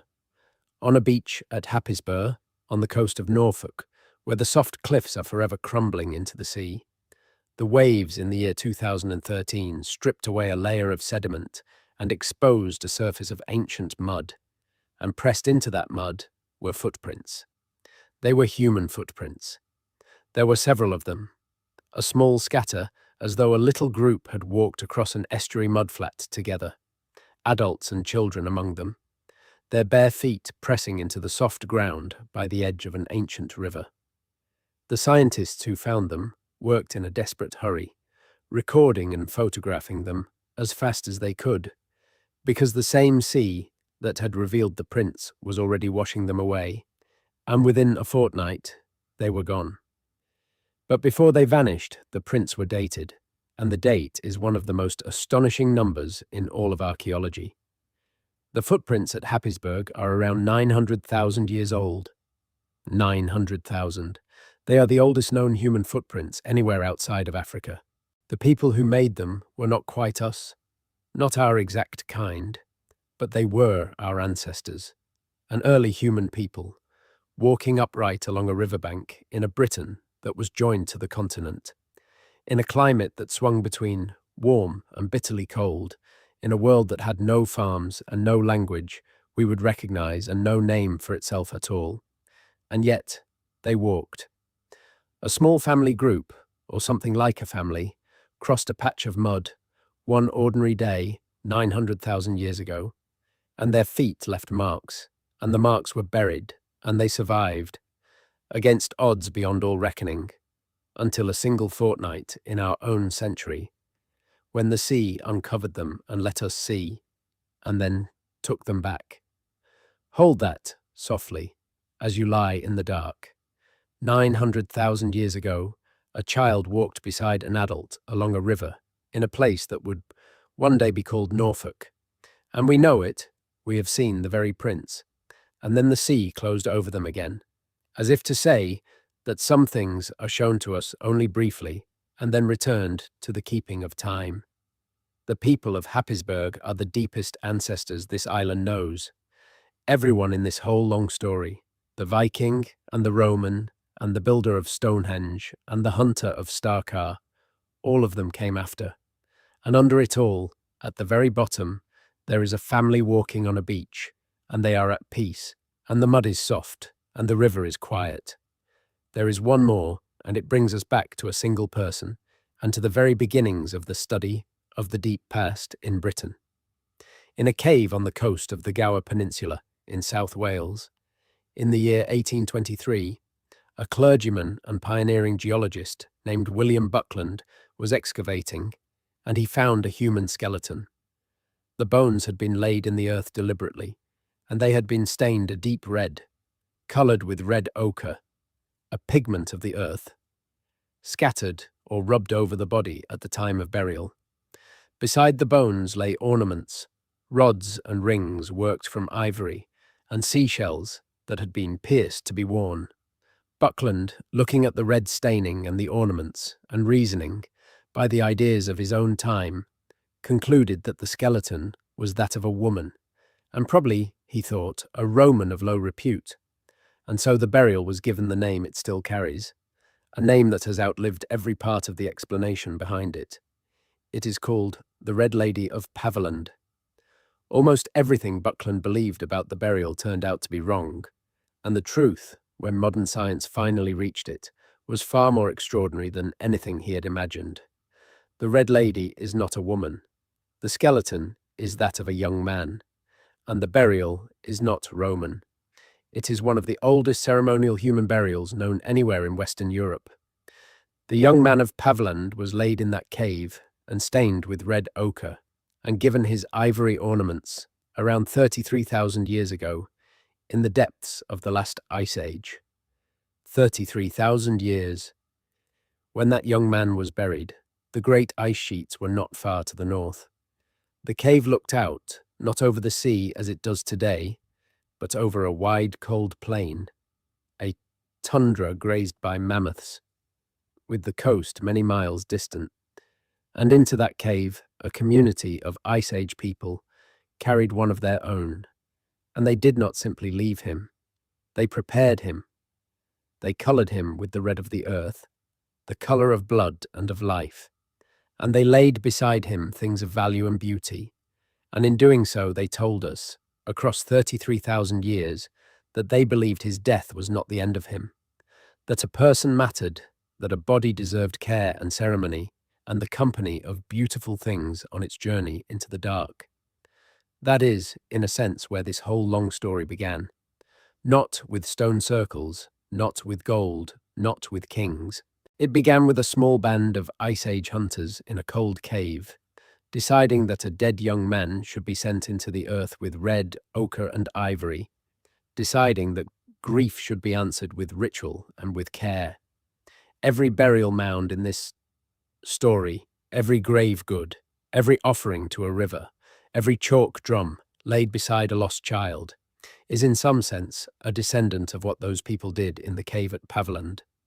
The wish to honour the dead, to keep them, to send them gently onward, is one of the very oldest things about us. It is older than farming, older than the wheel, older than almost everything.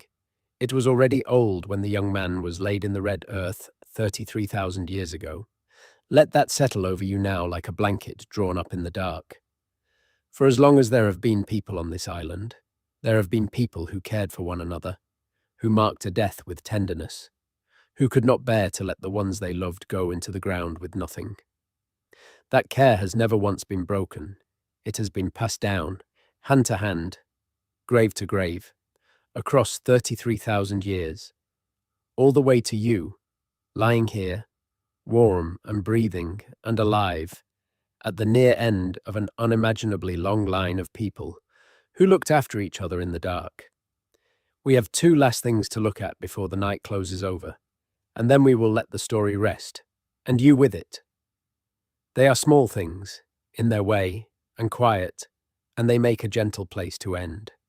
The first was found in the year 1693, in a field in Somerset, in the southwest of England, not far from the place where the Anglo-Saxon King Alfred is said to have hidden during the darkest months of his reign, when the Viking armies had overrun nearly all of his kingdom. It is a small object, only a few centimetres long, and it is one of the most beautiful and most famous treasures ever to come out of the English soil. It is called the Alfred Jewel. It is made of gold, worked into an elaborate teardrop shape, and set into the gold is a piece of polished rock, crystal, and beneath the crystal, protected by it, is a tiny enamelled image of a man. He holds two flowering stems and gazes out with wide eyes, and who he is meant to be has never been settled. Perhaps he is a representation of sight itself, or of wisdom, or of Christ, or of one of the figures of the church. The gold around the crystal is worked with great delicacy, and at the narrow end there is the open mouth of a beast, a small golden creature, and that open mouth would once have held something. A thin rod, most likely, of wood or ivory. And running around the edge of the jewel, cut into the gold in letters that anyone there could have read, is a line of Anglo-Saxon writing. Translated, it says, simply and astonishingly, that Alfred ordered me to be made. Alfred, King Alfred, the only English king ever to be given the title the Great, the king who held his small kingdom together against the Viking storm, and who cared, deeply and personally, about learning and about books. He had ordered, historians believe, that beautiful pointers be made and sent out to the great churches, fine objects to be held in the hand and used to follow the lines of a manuscript while reading, so that the precious page would not be touched and worn. The Alfred Jewel, it is now widely thought, is the head of one of those pointers, the handle of a tool for reading. Think of that softly as you lie there. More than 1100 years ago, a king who lived through war and fear and the near destruction of everything he knew, chose to spend gold and crystal and the finest craft of his age on a thing whose purpose was to help someone read a book gently. He had it made, and he put his name on it. Alfred ordered me to be made, and then it was lost. Dropped in a Somerset field, and it lay there in the dark for 800 years while the object it had been made to serve, the slow and careful reading of pages by candlelight, went on and on without it. And then a hand lifted it out of the ground, and the gold was still bright, and the little enamelled man was still gazing out, and the king's message was still perfectly clear. Alfred ordered me to be made, the voice of a person dead for over 1,000 years, speaking still, in the first person, out of a field. The very last thing is a pot. In the year 2010, in Somerset again, a man with a metal detector found a signal, and dug, and uncovered the rim of a large ceramic vessel, buried in the earth. He had the good sense and the discipline to stop, and to call the archaeologists, and because he did, something remarkable could be done. The pot was lifted from the ground whole, with its contents undisturbed, and excavated grain by grain in laboratory conditions. And inside that single ordinary pot were more than 52,000 Roman coins. The Frome hoard, as it became known, is one of the largest coin hoards ever found in Britain, and the coins within it had been buried around the year 290 after the birth of Christ in the troubled later years of Roman Britain. But the truly interesting thing about the Frome hoard is not the number of coins. It is the way they were buried. 52,000 coins is a great weight of metal, far too much to fit in a pot that one person could carry. The pot must have been placed empty in its hole, and then filled, coin by coin and bag by bag, where it lay. And whoever did it could never have intended to dig it up again, because to lift 52,000 loose coins out of a buried pot without simply pouring them everywhere is barely possible.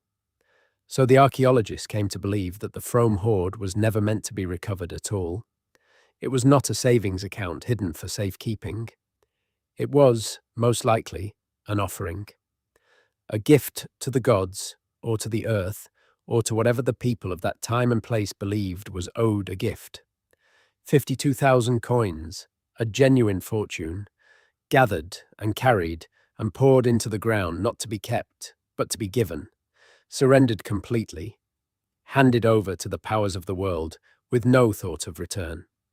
And so the story comes round, at its end, to where it kept circling all along, to people giving their treasures to the earth and the water, to the Galloway hoard wrapped with such care, to the shields lowered into the Thames, to the gold laid on the chest of the man in Bush Barrow, to the chalk drum set beside a lost child, to the young man in the cave at Paviland, coloured with the red of life.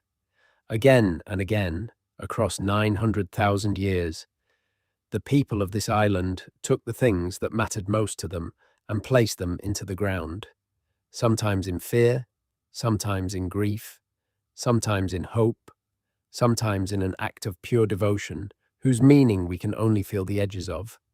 And the ground took everything and held it, faithful and silent and patient, and kept it safe in the dark. That is the real discovery underneath all the others. Not the gold, not the stone, not the bronze. It is the long, unbroken evidence that the people who came before us felt as deeply as we do. They feared, and they loved, and they grieved, and they hoped, and they made beautiful things, and they cared for their dead, and they reached toward something larger than themselves. They are not strangers. They are family, the oldest family there is, and the things they buried are the messages they left, whether they knew it or not, for whoever might one day come and lift them gently back into the light. You have travelled with all of them tonight. You have gone down into the flint mines and stood in the chambered tombs and watched the treasure go into the rivers. You have stood on a beach 900,000 years old and walked beside a Bronze Age king and listened to the names the Vikings carved by firelight into a wall that was already ancient when they found it. It has been a long journey and a long night, and you have done all of it, lying perfectly still, warm and safe, exactly where you are. There is nothing more to see now. The discoveries are all behind us, resting in their cases and their mounds and their drowned green country under the sea. They do not need anything from you. They have waited thousands of years already, and they are good at waiting, and they will go on resting quietly, whether you are awake or asleep. You can let them go. You can let the whole long story go, all those centuries loosening their hold and drifting away from you, like the last warmth of a fire going down. Let your breathing slow. Let it become as deep and as unhurried as the slow filling of a buried pot, as patient as chalk settling over a sealed shaft, as gentle as sand drifting across a small carved face on an Orkney shore. There is nothing to carry now. There is nothing to solve. The kings are at rest in their barrows, and the hunters are at rest beneath the sea, and the young man in the cave has slept in the red earth for 33,000 years without once being disturbed by anything at all. Feel how heavy and how comfortable your body has become. Feel the dark around you, soft and complete, the same kind dark that has kept all those treasures safe for so long. It is not an empty dark. It is a holding dark, a keeping dark, the oldest and most faithful thing in this whole story, and tonight it is holding you, exactly as carefully as it held everything else. The island sleeps, the way it has slept through 900,000 years of nights. Beneath its grass lie the circles and the hoards and the quiet bones, all of them resting, all of them at peace, none of them lost, and you are lying here at the warm near edge of all that time, and your part of the night is simple. Your only task now is to let go, and to sink, and to rest. Let the last of your thoughts grow slow and dim, like a lamp being carried away down a long stone passage. Let the silence come up around you like soft earth. Everything is kept, everything is safe. Everything that needed to wait is waiting, and waiting well, and none of it needs you tonight. Sleep now. The dark is gentle, and the ground is patient, and the morning will come down its long passage in its own good time, exactly as it always has. Rest. You are held. Good night.